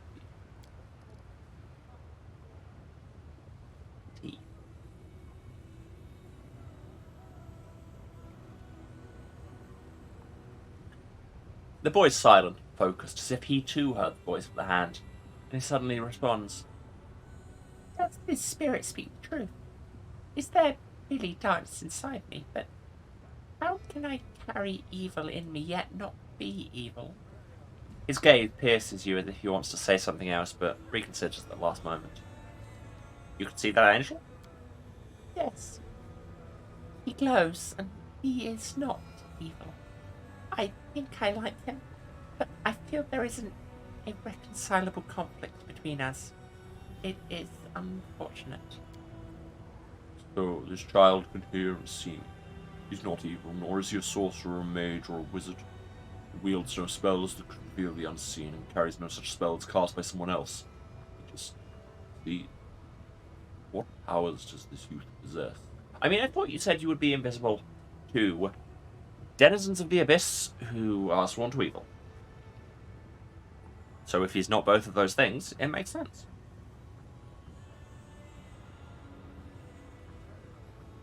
Although that said, you're also invisible to me, so maybe it's not that specific. What's your deal, kid? Mother named me Sorges. I'm a creature of her making, and until recently I was her creature in every way. I've had many brothers and sisters, but none survived her research, though I was the only one left. Now that my mother is gone, I don't know who I am. Am I Sorges? But that name means nothing. It was whispered into my mother's ear by Ishar. So, who am I? I mean, it sounds like you're a Kingdom Hearts nobody. Of somebody named Gorse. But apart from that, tell me about your mother. Her name is Clara the Grim. She used to be a pauper, a diver who collected what Ishar had taken. The ocean has no floor, so he recovered whatever hadn't sunk too deep. But those bounties were as generous as Ishar is harsh. No one knows the ocean as well as she did. She knows the safe passages, and she guides ships swimming at half speed so they don't fall behind. She's a child of Ishar. She was created in it. Her first cry burst from her lips the moment she broke the surface. And many centuries have passed since her incarnation. She is dark like Ishiar, cruel like Ishiar, powerful and uncompromising like Ishiar, fertile and merciless towards her children like Ishiar.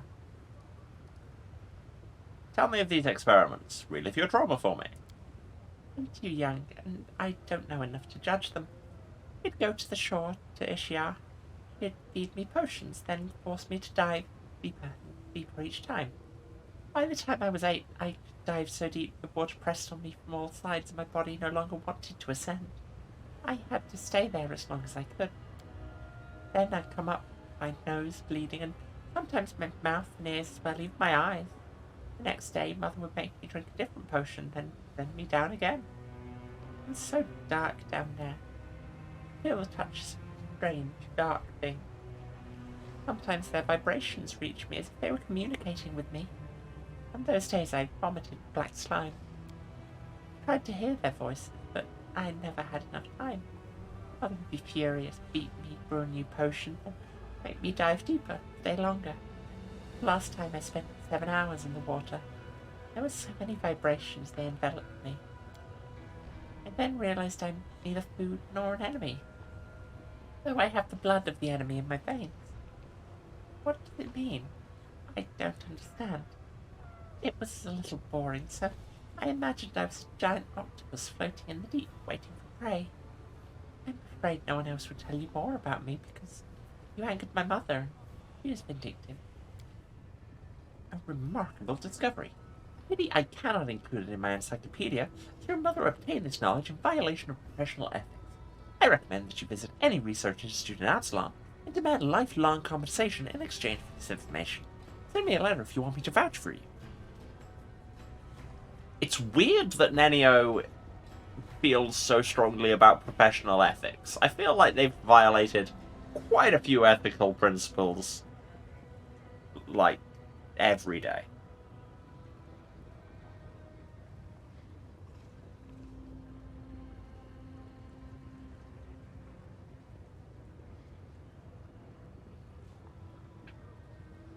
Lemon. So, what now? I'd rather not go home, and I have nowhere else to go. What do they do, those who have nowhere to go? I don't know. Maybe I should live in Ishiar. Champion, we have no right to leave him here by himself. He needs care, and fate is entrusted with his child. I have faith that he will make the right choice. Well, we've got the requisite party pet. Go to the camp. The boy nod, or, yeah, if you want to. The boy nods solemnly. Thank you for not deciding for me, but granting me the right to choose. Others have not done this, and so I will accept your invitation. I mean, this feels fraught with peril, and I've played Dredge. The little one is now safe in our care. Neither his cruel mother nor a remorseless kidnapper will cause him further harm. I'm glad we share a belief that children should not be victims of such evil. I'm certain young soldiers will be better off on Galarian. Oh, right, so we're just not even leaving him at camp, just throwing him back to our plane. I love how it was explain how to get to camp, and then he just teleports away. I guess that is a way to get to camp. A group of dirty beggars in tattered clothes have gathered around a handsome young man with messy dark hair. Rat's clearly hostile, but he doesn't seem to notice. He gives the beggars a charming smile, completely oblivious to the sharp shivs glinting in their hands. Giacot. Possibly. Could be Joko. The young man has a glove puppet on his hand, a dragon made of rags with buttons for eyes. He raises it up and begins to ventriloquize in a surprisingly deep voice. Hey, you lousy parasites, who's in charge here? The young man lowers his puppet and beams cheerfully. He addresses the crowd normally in a warm, friendly voice. I would like to invite your leader for a romantic dinner. With candles. I'll pay for everything, of course. Really? A date with one of them? And I think they're very sweet Citizens? The beggars whisper among themselves. You manage to catch a few snippets of that conversation. He's crazy. Leave him be. What if he bites you? Before the crowd disperses, the young man jots something down in his notebook.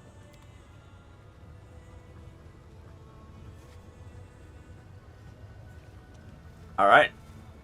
Can we talk to this person?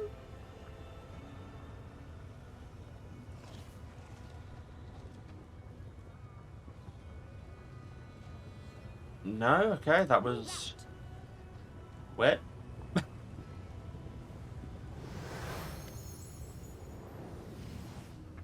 Oh, hello. Sounds around you fade, and the world's plunged into eerie silence. Street noise never ceases in Illusionera, but even it has disappeared. You're surrounded by thick and impenetrable darkness, from which 3 pairs of shimmering eyes observe you. A sibilant whisper reaches your ear. Explain yourself. I am an inscrutable enigma. God, I don't know why there's a meat popsicle answer, but we're going for it. I like enigmas. Enigmas are fun to solve. I am Nazirius. I kill. The monster's whispered hiss sounds more like an icy blast of wind than human speech. It's impossible to say whether it's boasting, threatening, or simply stating a fact. Minago the Lilith. Just your death. Incomprehensible. You are immortal. Killing you is easy. Why not kill you herself? Why me? An opportunity. An enigma. Nature law? What are you? There was a fair law. It was an opulent court. There was a court executioner. The Lord was generous. Gave the gift of death to many. Everything is different now. The court is overthrown. The court is disbanded. The executioner is gone. Now, I am here. You realise you're facing an Anku. Anko? Let's go with Anku. These evil creatures have control over shadows and often serve powerful Fey lords as executioners and assassins. Not surprising that this creature makes a living in Illusionera as a killer for hire now that its master is gone. And yet this Anku looks unusual, even for a Fey. The creature must have become tied by blood to the demons during its journey through the abyss.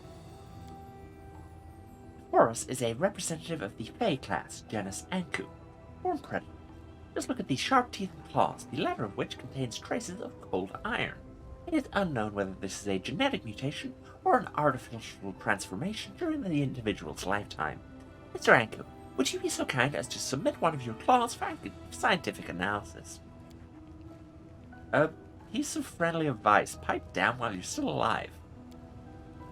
So my property, if you want them. Price is my death. Consent for an autopsy. Even better. Bigitha gazed to you. What are we waiting for? Yeah, I beat Minago twice. I'm not that mortal.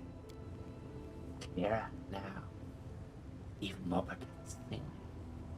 But the mortal defeat Lilith too. Agree? I am here. I will kill. Easily.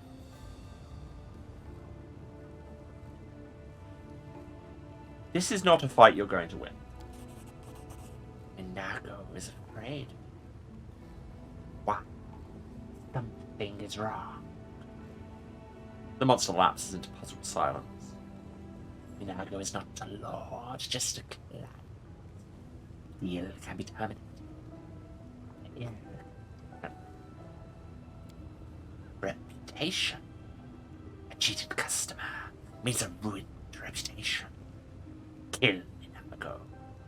No client. No problem. Cool, where do I find her? A house in the lower city appears in your mind. There. Kill. The monster silently vanishes.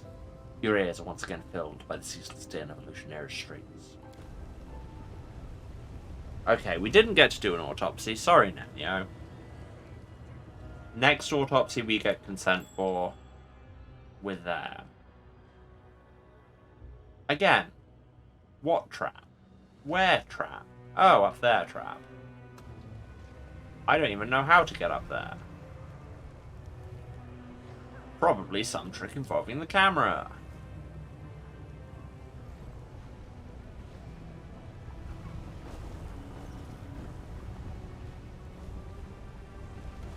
Because that doesn't seem to have a lower enough for me to get on it.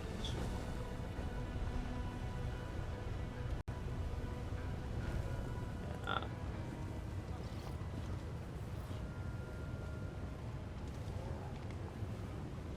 Okay, here's the Bad Luck Tavern. Here's the flow of lava rushing through Illusionaria to the ocean. It originates from somewhere at the very top.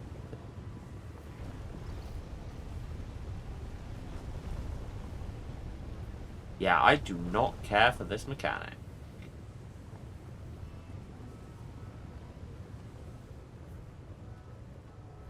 It's really difficult to read as much as anything. There's, like, a door drawn on... Oh, hidden loot. Something. Nothing particularly good, but you know. Yeah, why is there a door drawn on here?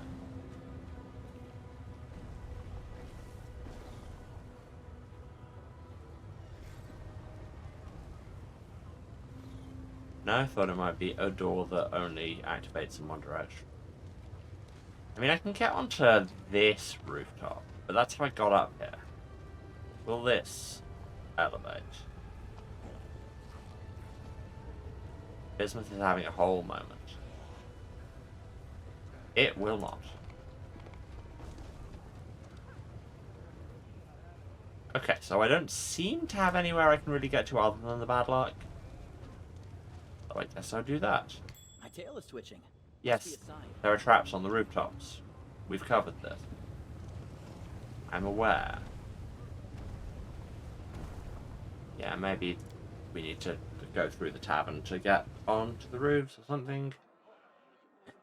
Yeah. Like I say, between me being bad enough to navigating spaces as it is and the camera in this game being finicky enough as it is, don't love it. Do not love it. Ooh, is that a portal? Fast travel point! I mean, once I've got a portal coin... Oh. But apparently I can always go out to the Nexus, I guess? Neat. I'm gonna steal everything I can. Because in this game, that doesn't annoy people. I'll talk to you in a second, bartender, but first, theft. Excuse me while I rob your establishment.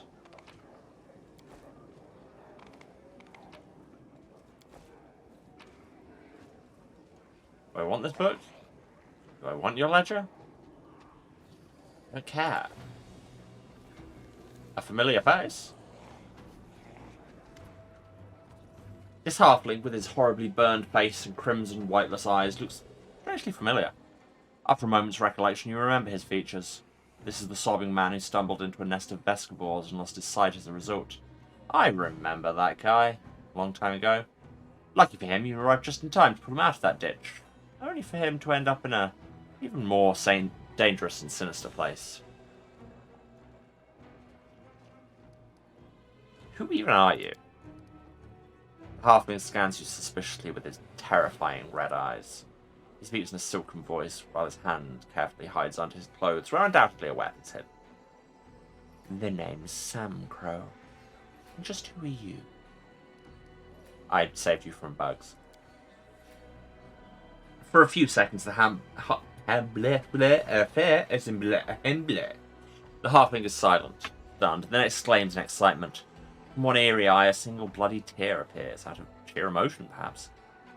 I thought your voice was familiar, but for the life of me, I just couldn't remember where I'd heard it. So it was you. Surprise, what a joy. I thought I was a goner, and then you grabbed me by my skivvies and snatched me out of the claws of death. I never had the chance to repay you. When I came to, I looked around, there were crusaders everywhere. My first thought was that they got me. They caught up to me, those pious dogs. I hadn't noticed that I was unbound and unguarded until later, and I took off running. I wasn't right in the head, you see. I had a nasty fever, and I didn't even get the chance to meet my saviour. Not this time. I'm not going anywhere. Here, take it. This is for old Sam Crow, the scoundrel, who still lives and breathes instead of lying dead in that blasted canyon.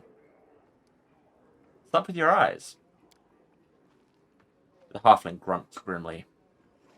The Vescovores left some crap behind, some kind of acidic slime, or maybe those wretches laid their eggs, I don't know. Whatever it was, on the 7th day my left eye went dim, and on the 9th some sort of shadow spawned in my right one. It kept wriggling in there. Gross. A healer in the battle bliss cut out my old eyes and sewed these in instead. Now I can see in pitch darkness and tell differences in temperature. I do a bunch of other stuff. Master of his craft that healer was, ruthless though. How did you end up in the hole with the bugs? As soon as those crusaders started mopping up our forces in Canabras, I knew it was time to split.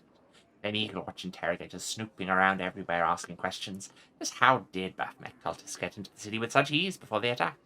You know, half our agents are scholars, not spies. Catch one and he'll rat out the rest. So I was out of there in an instant and on my way back to my mate. I wish I could have found a proper guide though, so I wouldn't fall into that Vescovore nest. Why were you scared of the Crusaders? I mean, it's because you're a Baphomet cultist. As I was legging it away from Canabras, I just couldn't shake the image of the gallows that hanged me from for treason and all that. I wouldn't believe all the stunts I pulled off. Smuggled Lady Minago's letters into the city, hid cultists under the guise of merchants' guards in my own home, brought Faxon into the Tower of Estrad, did some research on the Blackwing Library for Lord Zandfair. Who showed the demons where the Crusader barracks were on the first night? Me. They were all cut down, unarmed, and half asleep. And the resistance gathered at the Defender's heart, who wasn't found out and told the demons about it. Me again! The whole thing hinged on messengers and spies like me. That's why the Crusaders would have gladly hung me if I was caught. You haven't connected the dots of who I am yet, have you? You scum! So many good folks died because of filth like you. Sheila clenches her fists, her eyes burning with rage. Hey, she lost it or something. Get this lunatic away from me. She'll hurt me. Wardrip gives a sweet smile. Hey, no mind, brother. Sister Sealer here, slaying guy over the shock one went down in Canabras. Those scummy Crusaders massacred our side, you know. He'd lost so many of us brothers and sisters in evil shit. All of them killed by that butcher the people of Mendev call the Commander. You're having too much fun here, Wardrip. Oh yeah? So she took part in the storming of Canabras, did she? Doesn't look like a cultist to me, more like one of those damn Crusaders. Her? Crusader? Don't make me laugh. She done in our first paladin when she was still in her teens. Despite the Sod's helmet right before a battle. Really think a nasty piece of work like that would become a Crusader? Sheila grits her teeth at the sound of Waldriff's words, but with incredible effort forces herself to hold back the stream of curses trying to escape her lips.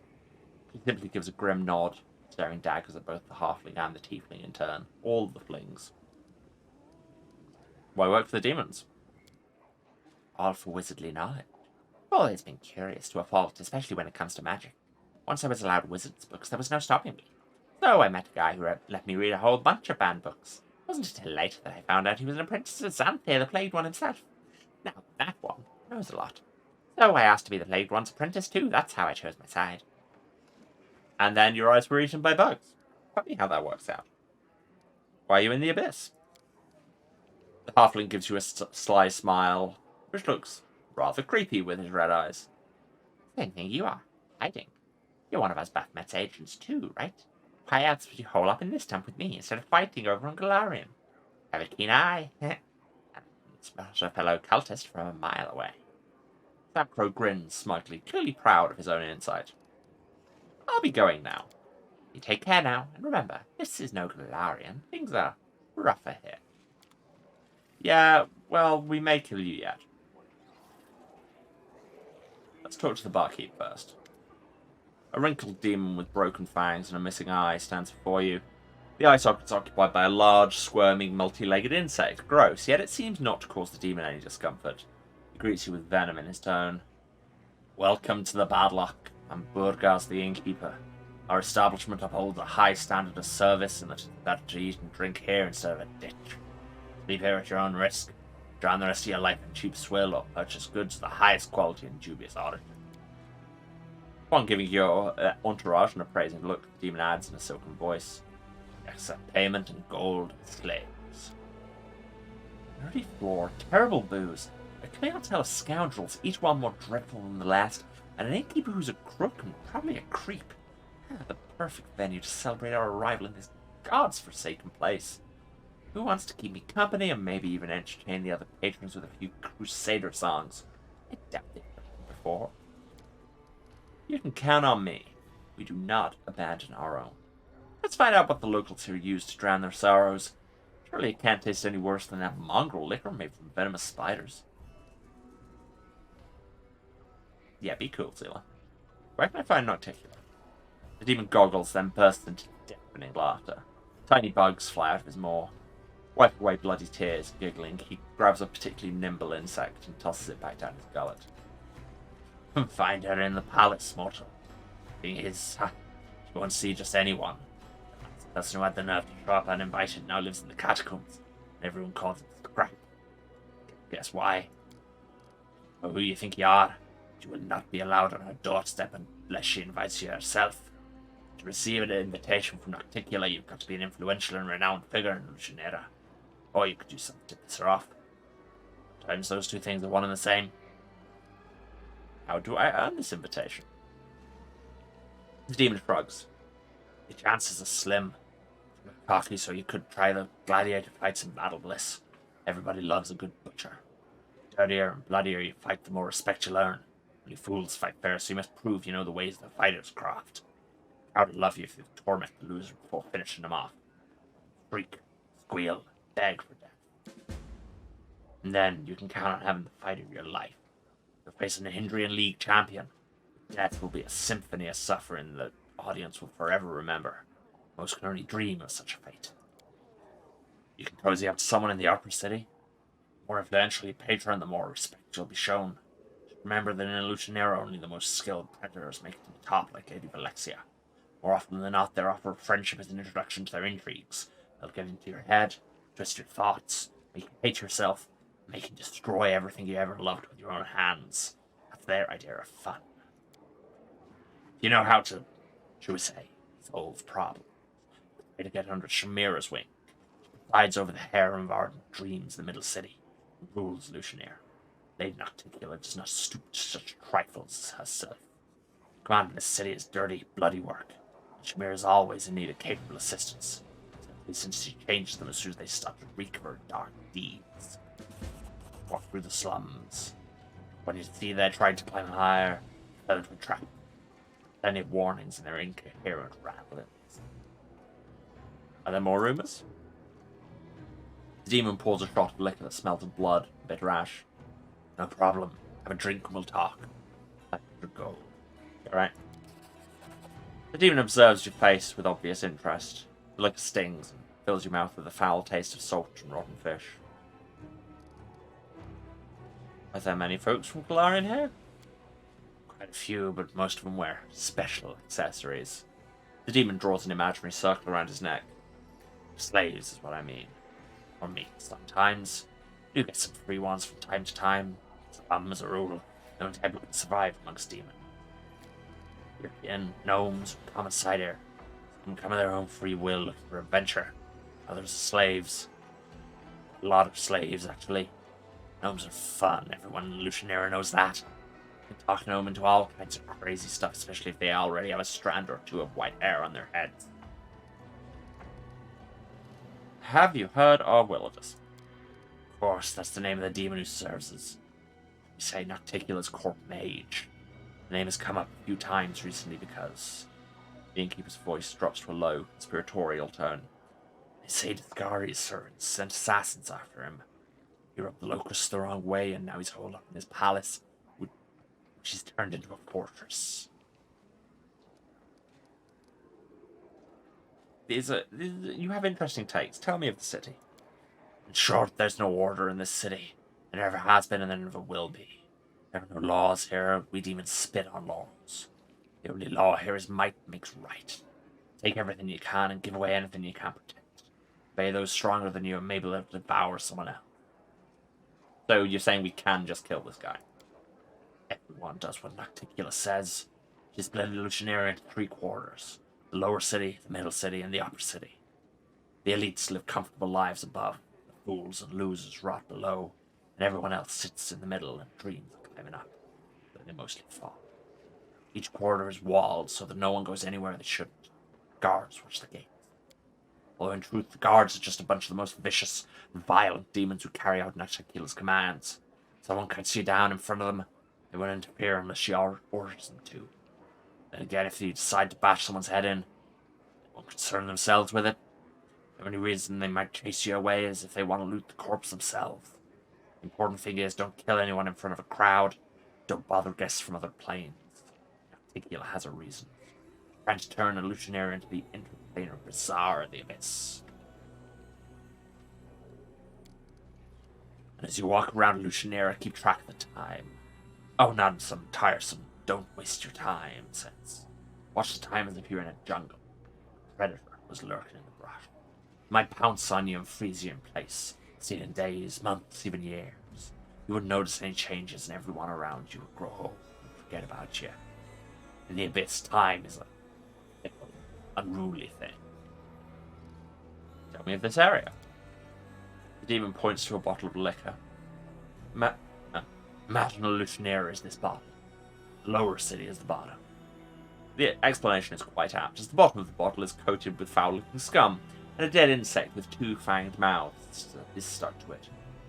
That's it. Someone or something needs to be eliminated. They send it to the lower city. They say the arena is the heart of the quarter, but that's nonsense. This whole quarter is one massive arena. Here's a murderer, a thief, and a scumbag. The bloodshed never ceases, and the denizens of Lucianaire watch it with delight, and wager on who will emerge from this lake of blood. You may think of the slums as a useless appendage. They're the main source of entertainment for the city. We've also got a port of sorts. But the truth is, sailors around here dock wherever they please. There's a whole load of small piers all along the lower city's embankment, different dealings running out of each one.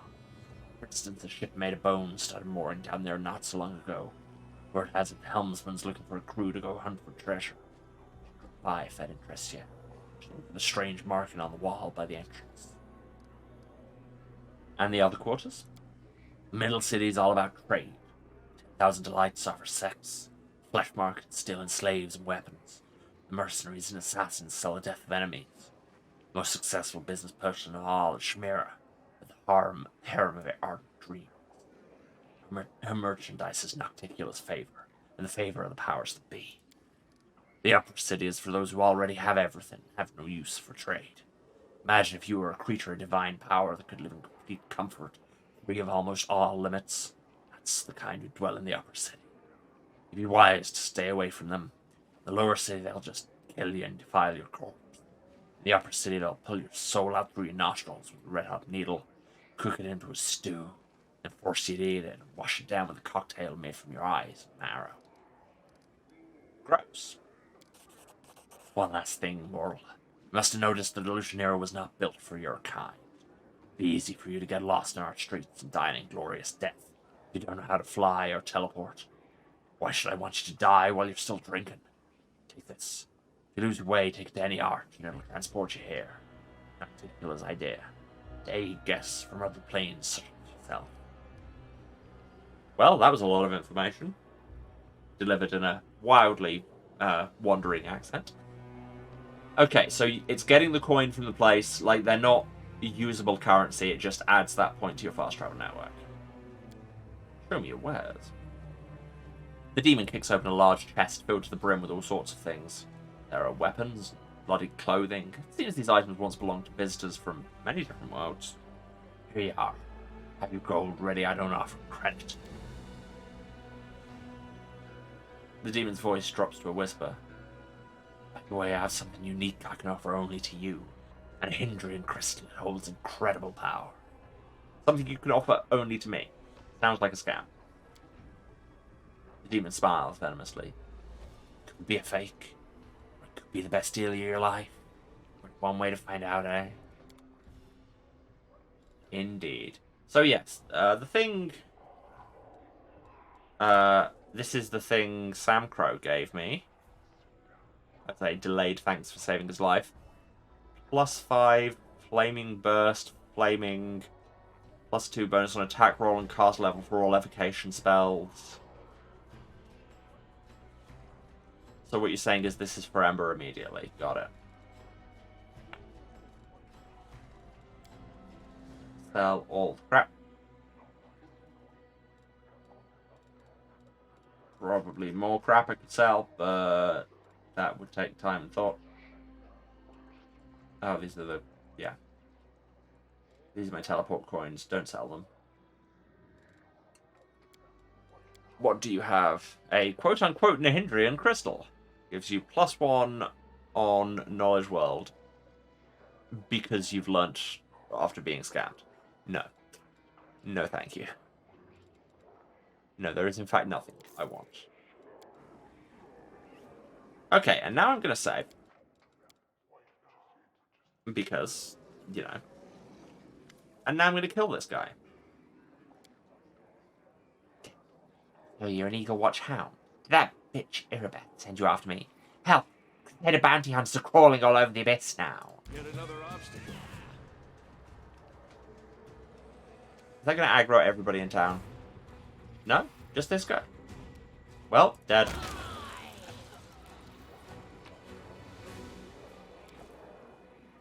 That guy's opinions?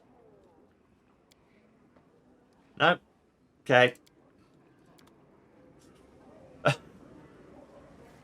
Nobody cares? Got it. Got it. Love it. Excellent. What weapon is Nenio holding at the minute? Oh, Nenio is also on a staff.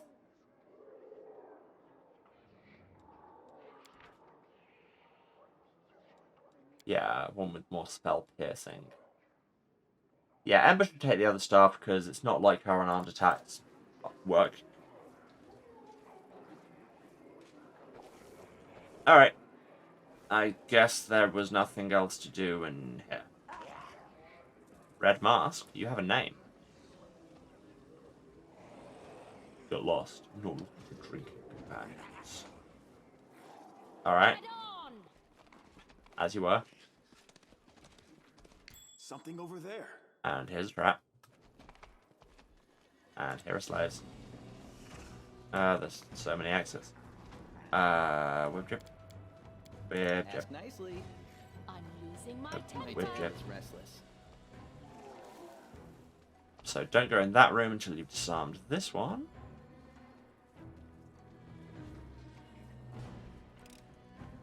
Pretty good, aren't I? Again with fishing.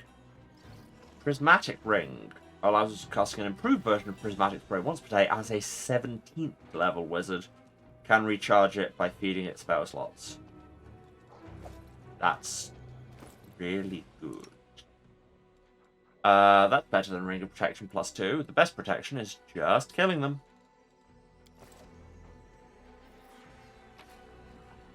Also, there are mushrooms here.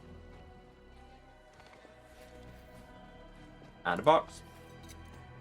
Wardrobe, open the My box. kind of work. Some cold iron.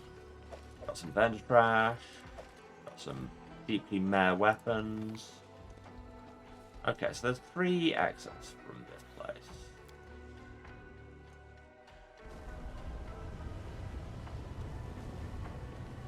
This isn't the one we went in, right? I don't think. It's hard to tell on account of things keep moving. There's a book here, Things to See in the Lucianera. I'm alright. I just talked to a bartender for a while. A bartender? Not a thing. But it's a bartender who's also a bastard. I don't know where I'm going, I'm just moving through space. Here are some guards. I'm assuming this is the arena. Here's the upper exit from the bad luck. Here's a moving building. Pay attention.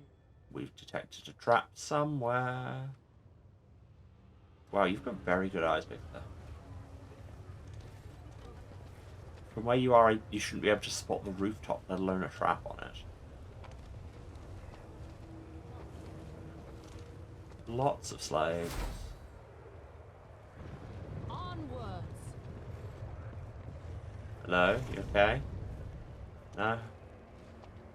You're just busy shaking some people down.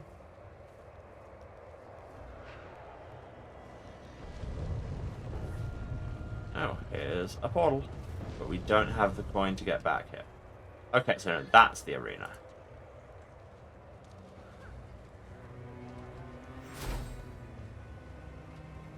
Intoxicated demons? Ah, that's Eddie open, no mistake. I feel like I could rip the head off anyone. Hey, outside, I'm gonna rip your head off. Let's find out. You've crossed the wrong line. Odds are on no. Okay, yeah, cleaving shot was the correct idea. That was amazing. Just cantrips, I guess. Even that did 2 damage. That's more than 1. And Wardrick, just finish it off.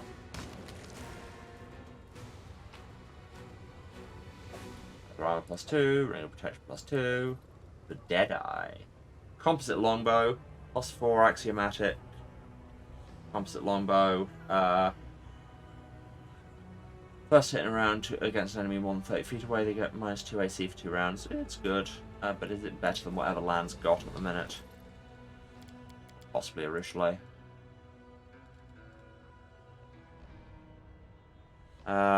Higher damage floor, slightly lower ceiling. And what does Axiomatic do again? Infused with lawful power, does more damage against chaos. That actually sounds great. Well, thanks for attacking us. Now I have a cool new bow. Knowledge check, love those. Signs on the wall indicate that a drug merchant can be found here. In the Abyss there are many poisons that can plunge mortals and even demons into nightmares. Well, yeah, there's an alchemist stood on the roof there.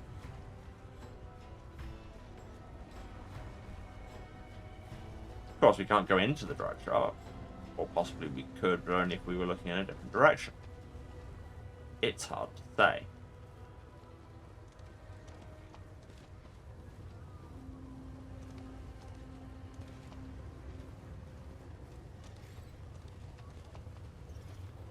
Open passage. Oh, there we go, thank you. I'll get up there. Yeah, it feels like they've introduced platforming into this game, and I really am not convinced we needed it. Oh, it's Sokoth Benoth, everyone. Hello, darling. Miss me? A protection of Sokoth Benoth appears before you, his incorporeal form barely visible. I do apologize for not visiting you in person, but I am forced to stay hidden in the city. You want to see me, and you do, right? And you'll just have to find me. Why should I find you? I have something for you. The Demon Lord Wing. Why are you hiding? I mean, your sister runs the city is probably the answer. So that I'm not discovered, of course. You know, I have so many admirers, and every one of them wants a piece of my beautiful, delicate body. The Demon Lord runs his hands along his body suggestively, especially in this city. My ex lives here, and if she finds me, she'll break my heart, along with all my other organs. Also, she's your sister. How I find is not a sentence. You can search the loftiest heights and scour the lowest depths. You will not find me. However, Dr. Benoth gives you a cryptic smile. And they say I look down on others. Well, what's wrong with that? Find a place where you can watch all the sinners run about in their trifling errands, and you'll find me. Demonic hide and seek. Okay, well on that somewhat ominous note, I think it might be time to finish. Well, that was a lot of setup. Because I forgot that starting a new chapter means we front-load dialogue. Words, words, words. Nouns, nouns, nouns. Fantasy writing.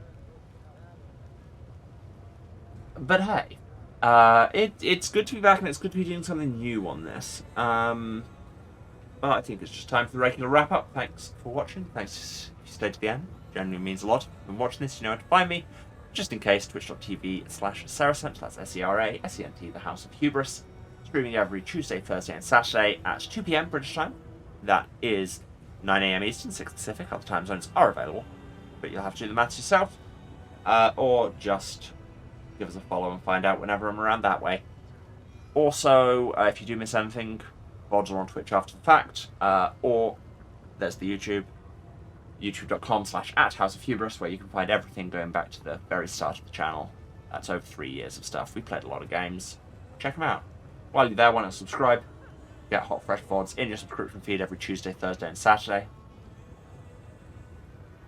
And words. If you want to support me getting lost in a confusing city, but this time it moves around financially, you can, of course, subscribe or share on Twitch. But you very much don't need to. Just turn up and hang out and be chill and be good to each other, and then everyone's having a good time.